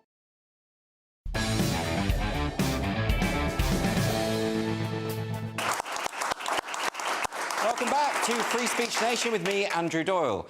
The Free Speech Union has formally commenced legal proceedings against the government following the Education Secretary's decision to shelve a crackdown on cancel culture on university campuses. The Telegraph has also reported that the government's own free speech czar, Professor Arif Ahmed, will have the opportunity to take part in the Free Speech Union's legal challenge. Well, who better to discuss all of this than the General Secretary of the Free Speech Union, Mr. Toby Young.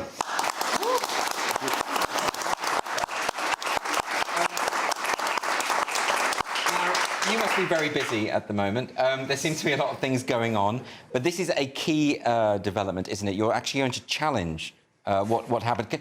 We were talking about it earlier on the show, but can you just give us a précis of what went on with the Act and why was it ditched? So this was a new Act of Parliament that was going to strengthen the protections for academic freedom and free speech more widely on English university campuses.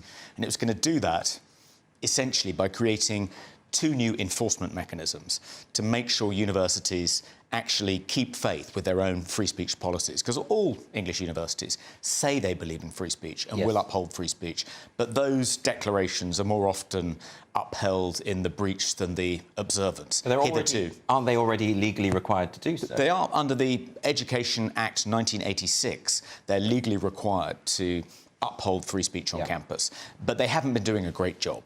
And one of the great innovations of this new Act is that it would create these two enforcement mechanisms. So the main one is, if you think that a university has breached your right to free speech, whether you're a student, an academic, a visiting speaker, you can complain to the new free speech czar, Arif Ahmed, at the Office for Students. And if he upholds your complaint, he can then fine universities. So we think that's much more likely to make them observe their own fealty to free speech in future. But in addition, it created this new statutory tort, so you can sue a university in the county court if you think it's breached your speech rights as well. And this was much debated in the last Parliament. Various objections were raised, mainly by the higher education sector. They were addressed. The bill was amended. There was a great deal of horse trading and compromise. Eventually, the bill that ended up on the statute books enjoyed the support of both houses of Parliament and enjoyed cross-party support as well. So, you know, Parliament had expressed its will. It wanted to do something to better protect free speech on English university campuses. It acknowledged that there's a problem and it needs to be addressed.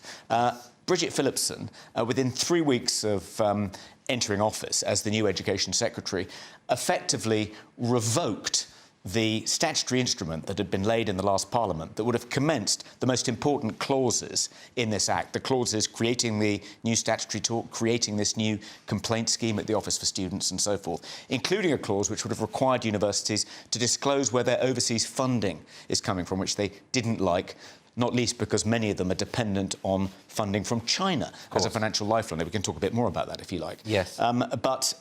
So within 3 weeks, she effectively torpedoed the Act. She didn't do it by trying to repeal the Act in Parliament, which would have been perfectly proper for an incoming majority government to do, if that's what it wanted to do.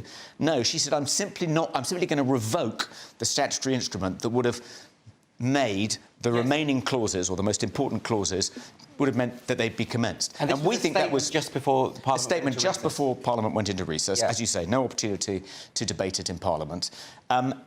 She gave various reasons. We can go into those reasons. I think they're all bogus. But the essential principle here is that a Minister of the Crown, this has been a principle of the English Constitution for at least 350 years, a Minister of the Crown cannot set aside the will of Parliament.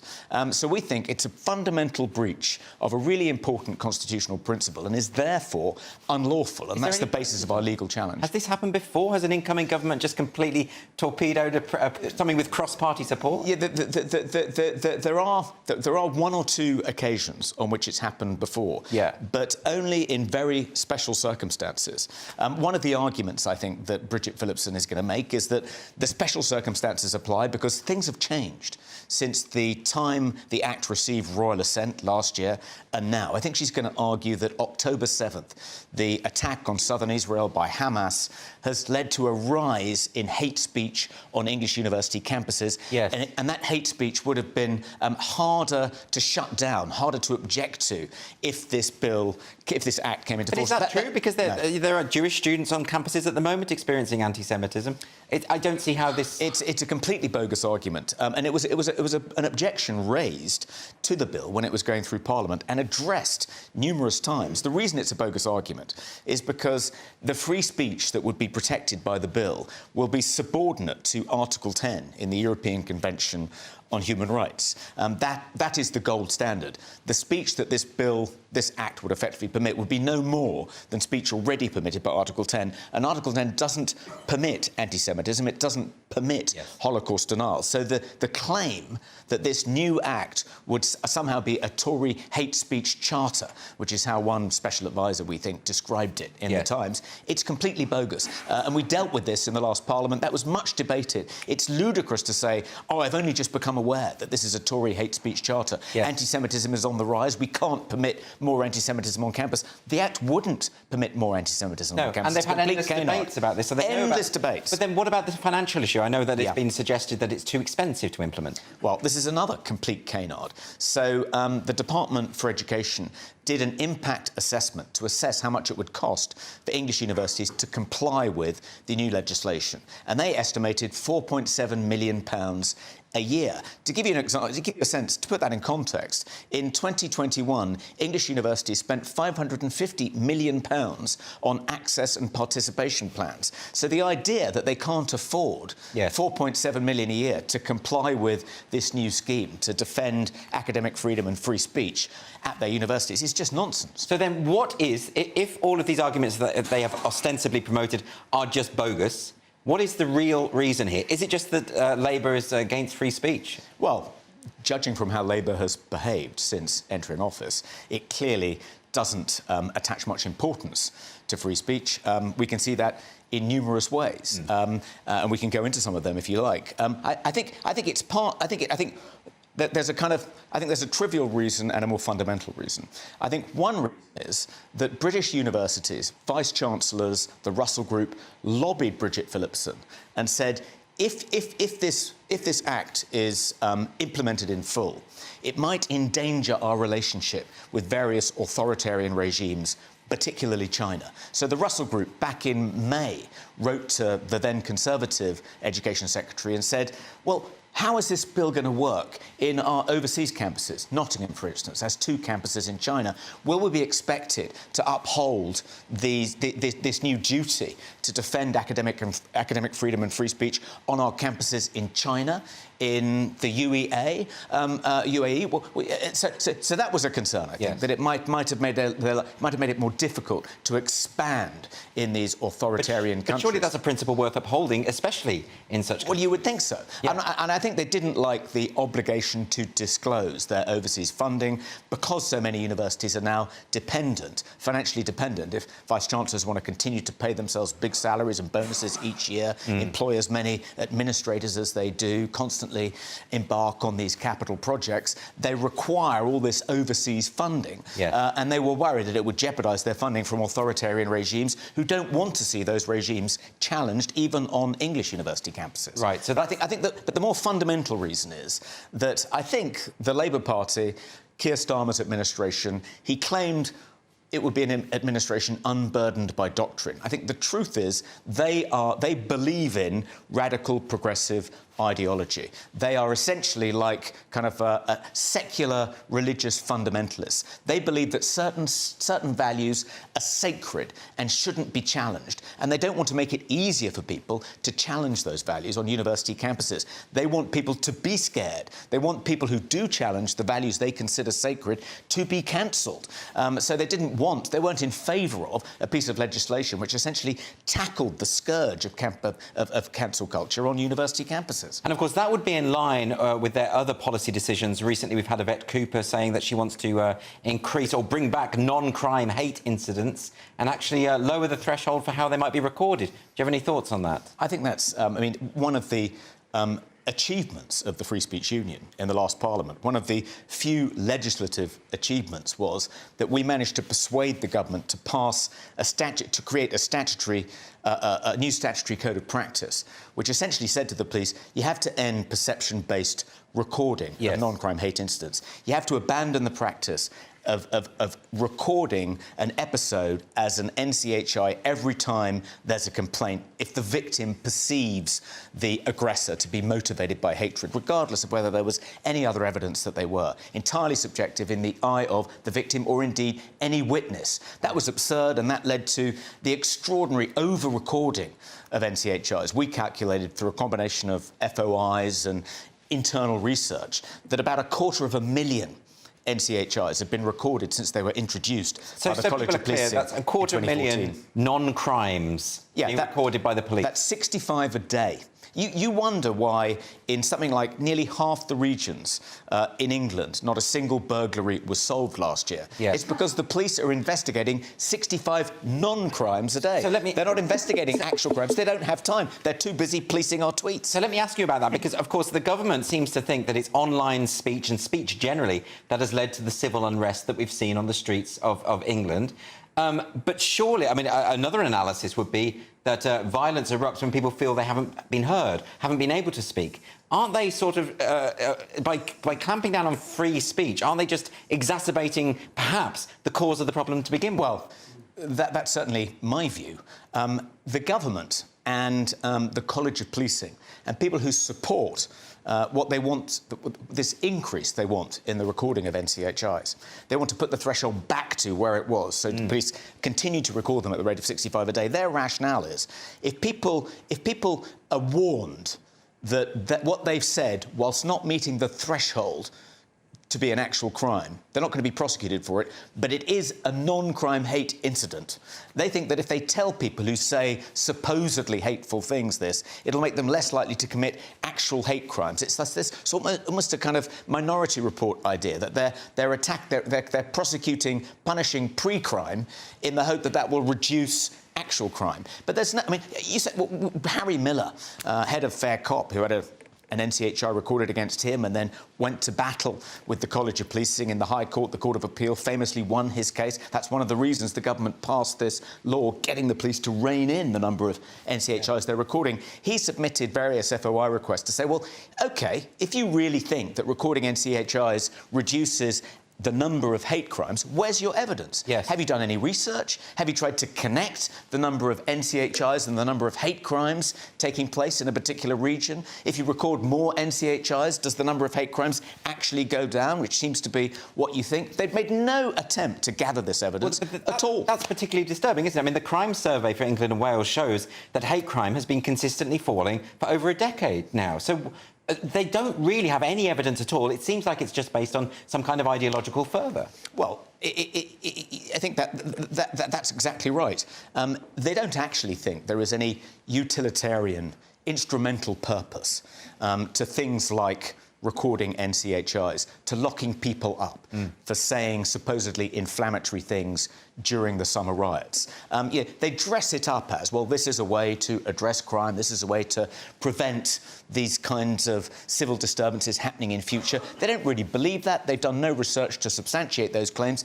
What it's really about is just stopping people saying things they regard as sacrilegious. They want to punish people for trespassing on what they consider to be their sacred values. If you question the virtue of mass immigration, if you think that LGBT rights have gone slightly too far, if you don't think that gays should be married in the Church of England, if you prosecute on these, if you trespass on what they think of as these sacred principles, they just want to shut you up and punish you. They don't want to debate them. They don't want to debate in the public square about these policies. They just want everyone who has doubts to just keep them to themselves. They regard it as beyond debate. That's very disturbing stuff, and obviously the Free Speech Union is going to be very, very busy at the moment. But is there somewhere where people can find out more about the Free Speech Union? Join the Free Speech Union, which I would urge people to do, but also about this particular legal challenge. Well, if they want to find out more about our challenge to the Education Secretary and our efforts to save the Freedom of Speech Act, I've just put on my Twitter account, I've just pinned a tweet which links to our crowdfunder, which has a detailed explanation of what we think the basis of the legal challenge is. If people want to help out, they can donate there. And the trouble with judicial reviews is they are incredibly expensive, can cost upwards of £250,000. So to find that, if they go to @Toadmeister, that's my Twitter handle, on X, they can see my pinned tweet, and it's my most recent tweet as well. They can find it and they can click on the link in there and they can find our crowdfunder, find much more detail about that case. And of course, if they want to join the Free Speech Union, www.freespeechunion.org/join/. Fantastic. And one day, Toby, I'll ask you about that Toadmeister nickname, because I honestly don't know where that came from. Anyway, Toby Young, thanks very much. Thank you. So, next on Free Speech Nation.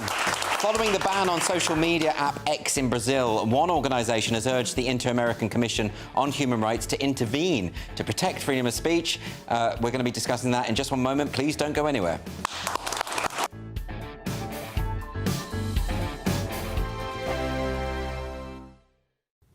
Hello there, welcome to your latest GB News weather from the Met Office. Low pressure has been in charge, bringing heavy rain and thunderstorms, some localised flooding. It does stay unsettled next week, but the winds turn to a northerly direction and it turns increasingly cold, particularly by the middle of the week. Low pressure at the moment, still giving outbreaks of heavy rain across southeast Scotland, northern England, down into Wales, parts of the Midlands as well. Thundery showers across the southeast. And as we head overnight, this all slowly pushes its way eastward. Still some heavy bursts of rain possible. Drier across Northern Ireland and Scotland with a few showers here. Under the clearest skies across Scotland, temperatures dipping into single figures. Elsewhere, under the cloud and rain, holding up around 12 to 14 Celsius. So much of England and Wales starting quite cloudy, outbreaks of rain, but clearer skies across Scotland. A few showers across the Highlands and Islands, but some bright spells elsewhere. Still some thicker cloud across the southeast with some patchy rain in places. Bright skies across Northern Ireland to start Monday morning, though rather cloudy across much of England. Those sunny spells starting to develop across Wales and the West Country first thing on Monday morning. And then through the day, the bright spells across the west just slowly start to push eastwards. It does mean, though, central eastern parts of England staying cloudiest for longest. The cloud thick enough for some outbreaks of rain at times. Sunny spells across northern England, Wales, the West Country, though starting to cloud over across Northern Ireland and Scotland, with rain arriving in the west later on in the day. Temperatures cooler for all, generally near average for the time of year, 16 to 18 Celsius, perhaps locally 20 towards the southeast. Turning more unsettled on Tuesday as a weather system pushes southeastward, some outbreaks of rain, showers hours following. The winds picking up, some strong and gusty winds across northern and western parts of the UK as well, and starting to feel colder. And that cold theme continues through the week ahead as well. Temperatures falling below average for the time of year. See you soon. Join me, Camilla Tominey, for a frank and honest discussion with those in power that cuts through the spin and gets to the heart of the issues shaping our nation. You haven't confirmed that you want to stand as leader, but you haven't ruled it out either. This report basically says that he's not fit to stand trial. Is he indecisive? Incompetent? I deliver the dose of reality Westminster needs. That's the Camilla Tominey Show at 9:30 every Sunday on GB News, the People's Channel, Britain's news channel. Hi there, I'm Michelle Dewberry, and I'm going to take a second to tell you all about my show, Dubes & Co. We start off with the issues of the day. We then bring in both sides of the arguments. We get rid of the disrespect, and then you throw me into the mix. And trust me, I'll tell it exactly how it is. And then, of course, the magic ingredient, you at home. We mix it all together, and what have we got? In my opinion, the best debate show in town. Monday to Friday, 6 till 7 on GB News, Britain's news channel.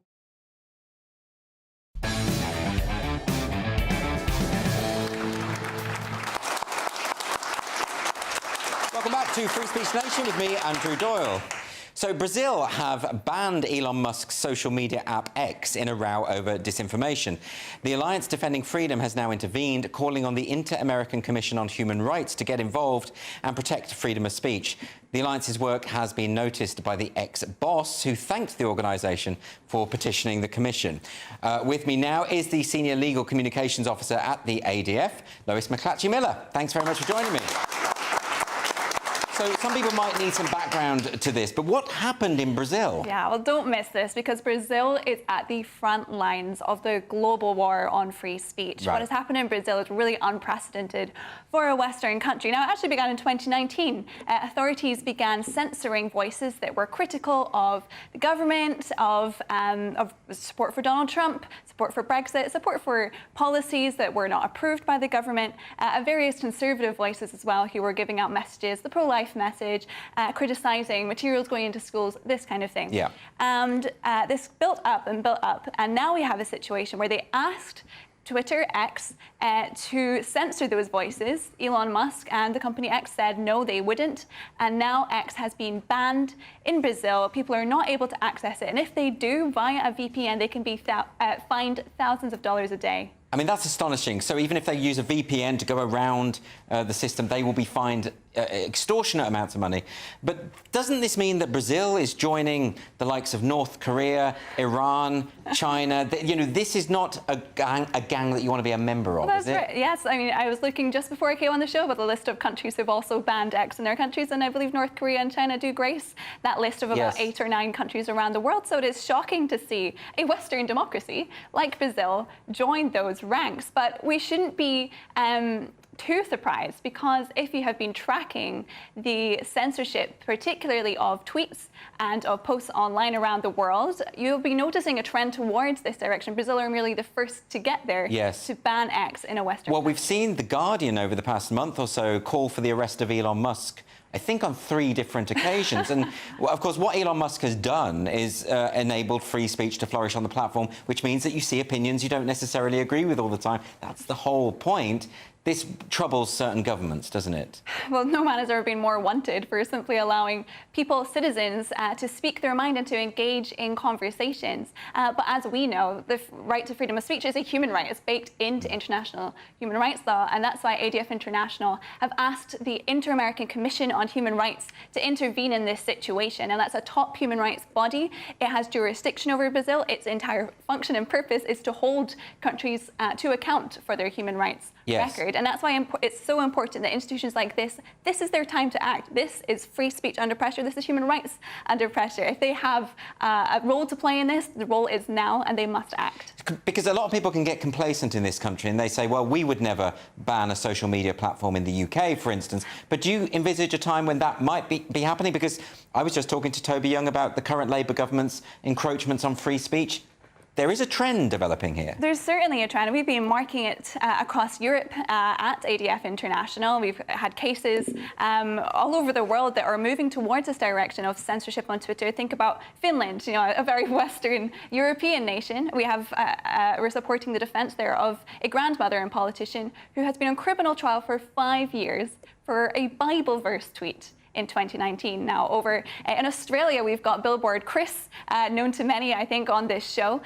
He tweeted criticism of the WHO's appointment of activists to articulate on gender policy for kids around the world. And now he's been censored in Australia. So more and more we are seeing governments clamp down on tweets. And if Brazil can get away with banning Twitter altogether, it would not surprise me if we see this flourishing across all these other countries who have endorsed censorship this far. This is fascinating that governments are reacting in this way. And of course, historically speaking, social media is a relatively new phenomenon. And we now know as well, thanks to the leaked files, the Twitter files that Elon Musk leaked to various journalists, people like Matt Taibbi and Michael Schellenberger, that this has been going on for a while, that governments, the American government, was effectively asking Twitter, saying, we don't like these tweets, can you do something about it? And I believe both parties, the Democrats and the Republicans, were doing that, weren't they? So this is the way certain governments react. Is this just the norm?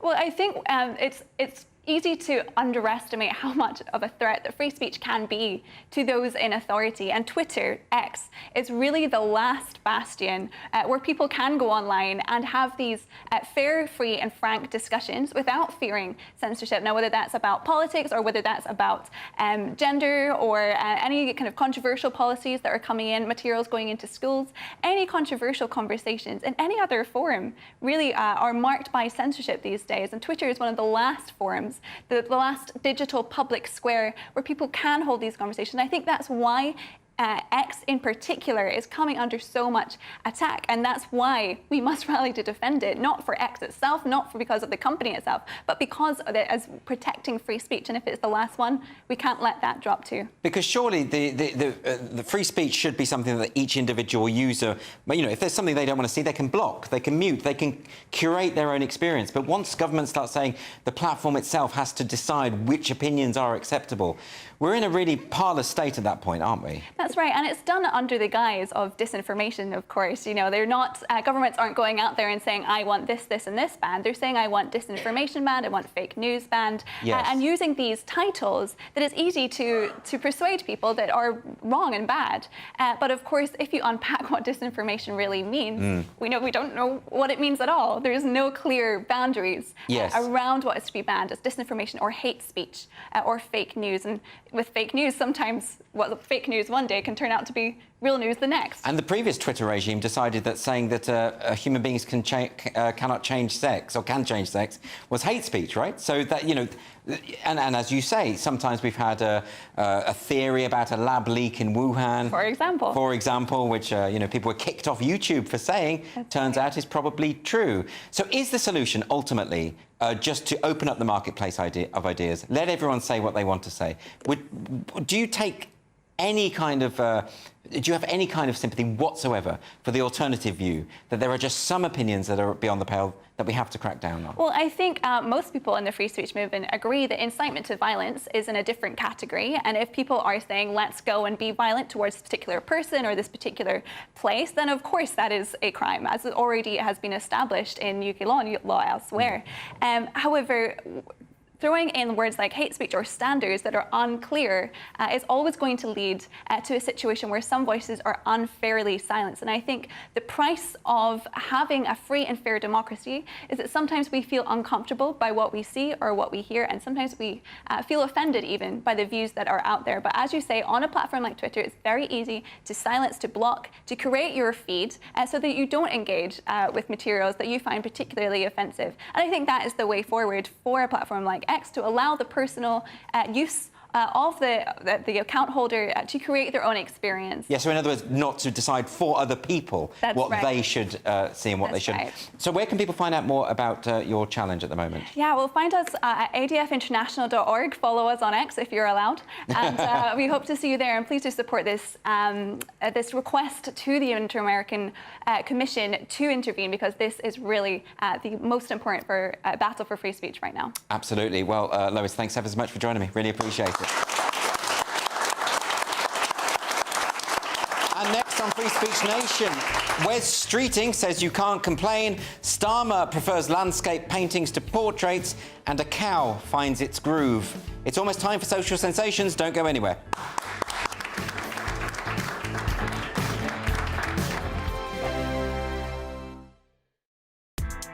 Join me, Nana Akwe, for an informative, interactive news programme with a difference. It's fun. No, you didn't say that, Dave. I'm so surprised. I think there's an element of truth to that. Join me from 3 p.m. every weekend, only on GB News, Britain's news channel. This is GB News, Britain's news channel.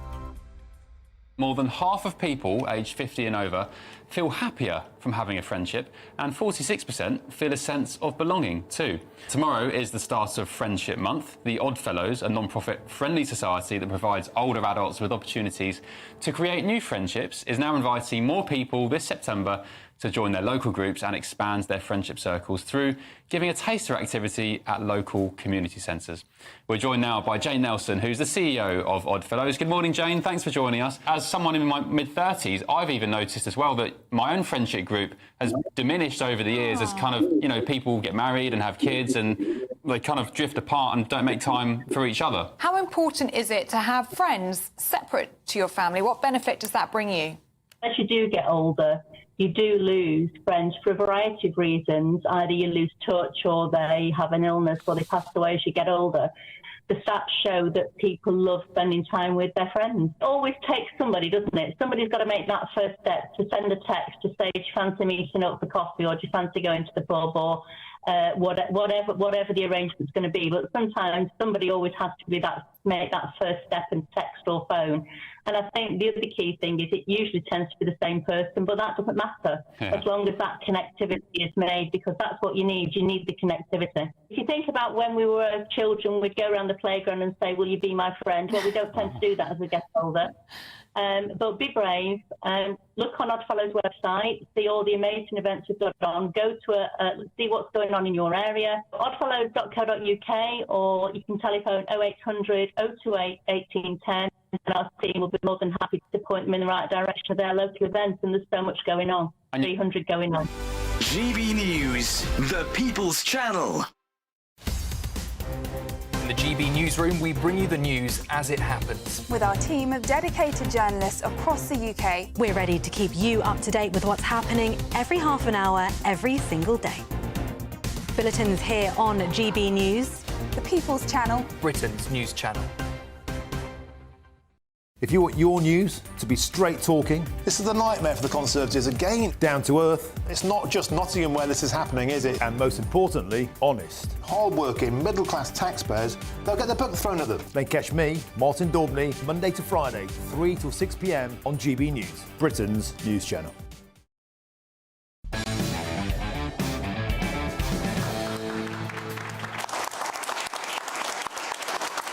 Welcome back to Free Speech Nation. It's time for Social Sensations. That's the part of the show where we look at what's been going viral this week on social media. So first up, we have this video. Schools can't say they weren't warned. We did make it very clear. And the priority for this money is to invest in the state education that benefits the 93% of pupils in this country, including the most vulnerable and disadvantaged. So that's the thrust of the policy. That's the government's agenda. It's for the 93% at state schools, not simply the 7% at independent schools. And people were forewarned, so they can't complain now. You happy with that, Josh? What did we just watch? We watched Wes Streeting talking about his new policy, his new education policy. I thought it was because the guy walked in the background. Oh, was that what we were meant to be watching for? I didn't even see that. I was waiting for him to come back in.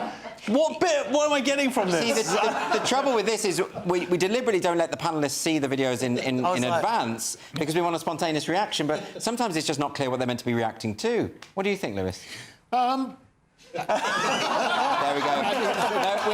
What happened? Okay, guy.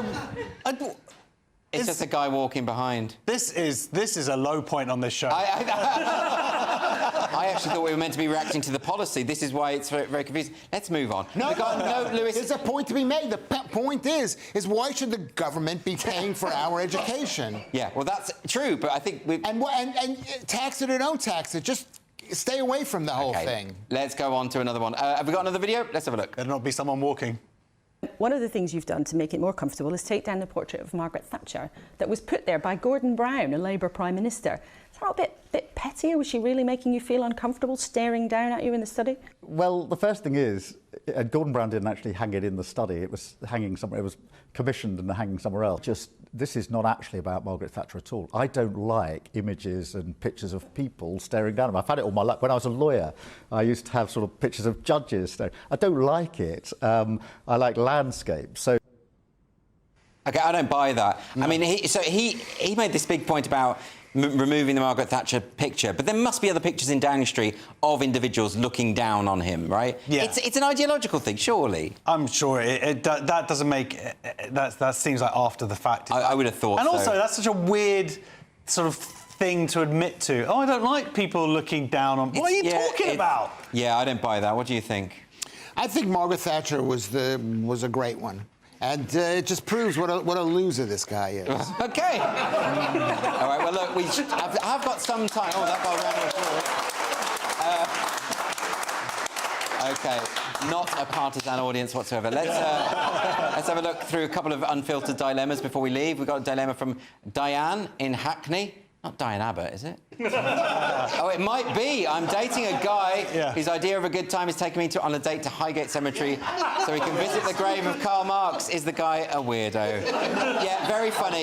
You thought I wouldn't know. You thought I'd be tricked, but that's a hoax. It's a red flag. That's definitely an anti-Semite. That's a red flag. It's not a red flag. It could be like sick, you know. Literally a red flag. Yeah, well, she might want a guy with a red flag. She might want to date a guy who's a communist. Well, actually, so Diane Abbott's new book is coming out, and she does talk about how when she was dating Jeremy Corbyn, he did say, I'm going to take you out for a good time, and she got dressed up and she was really looking forward to it, and they went to Highgate Cemetery to look at the grave of Karl Marx. And made love. Yeah. Didn't say that. That's your embellishment. That's my fan fiction. That's your fan fiction. Yes. OK, let's move on now. And we've got this one coming in. This is from Tom. Says, my girlfriend's family are coming to visit from overseas, but it's the weekend, we're moving flat. Should I rope them into the move, or is that taking a liberty? Well, I think surely everyone should help out, shouldn't they, in those kind of situations? Yeah, do you think? Of course, absolutely. I mean, unless she's moving out, who's moving who? Well, someone like this. I think it's a family coming over and they're moving not breaking flat. up or anything? No, they're not breaking up. No, okay, no. Fine. All right. Yeah, I think that's fair enough. You should chip in, shouldn't you, Louis? No, you shouldn't. Moving is one of the most horrible things ever, and it can destroy friendships. I've had it. What? It can of course it can, because it's so horrible. If you've got enough money to move, you've got enough money to pay a couple of kids a couple £100 to move. Yeah, and I love the way they call in this country. They call them removal services. Yeah. Like they're just taking your stuff and they're just taking it out and dumping it somewhere. OK, so Lewis's advice is don't help your family to do anything. Unless this is some sort of immigration policy. OK, look, we don't have time to go into this. Thank you so much for joining us for Free Speech Nation. This was the week when efforts were ramped up to overturn Brazil's banning of X, and it was announced that the government faces a legal challenge over its scrapping of the Freedom of Speech bill. Thanks so much to my panel, Josh Howie and Lewis Schaefer, to all my guests this evening. Don't applaud yourself, Lewis. And if you want to join us live in the studio and be part of this audience, just go to www.sroaudiences.com. Stay tuned for Mark Dolan. He's coming up in just one moment. And also Headliners is on tonight at 11 o'clock. That's the paper preview show with comedians taking you through the next day's news stories. Thanks for watching Free Speech Nation. I'll see you next week.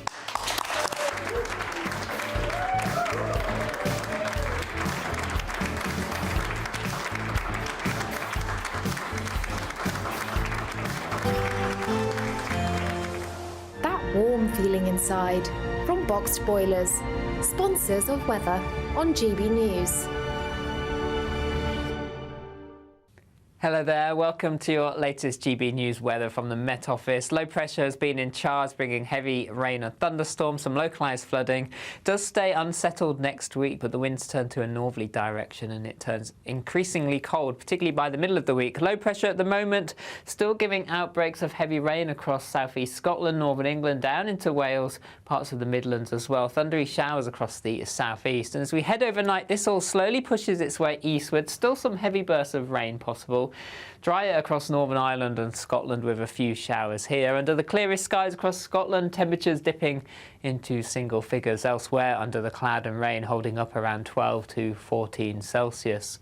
So much of England and Wales starting quite cloudy, outbreaks of rain, but clearer skies across Scotland. A few showers across the Highlands and Islands, but some bright spells elsewhere. Still some thicker cloud across the southeast with some patchy rain in places.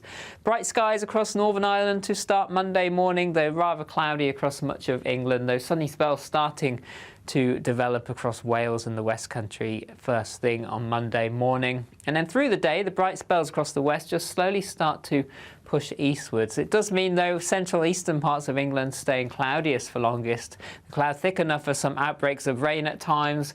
Sunny spells across northern England, Wales, the West Country, though starting to cloud over across Northern Ireland and Scotland, with rain arriving in the west later on in the day. Temperatures cooler for all, generally near average for the time of year, 16 to 18 Celsius, perhaps locally 20 towards the southeast. Turning more unsettled on Tuesday as a weather system pushes southeastward. Some outbreaks of rain, showers following. The winds picking up, some strong and gusty winds across northern and western parts of the UK as well, and starting to feel colder. And that cold theme continues through the week ahead as well. Temperatures falling below average for the time of year. See you soon. Looks like things are heating up. Boxed Boilers, sponsors of weather on GB News.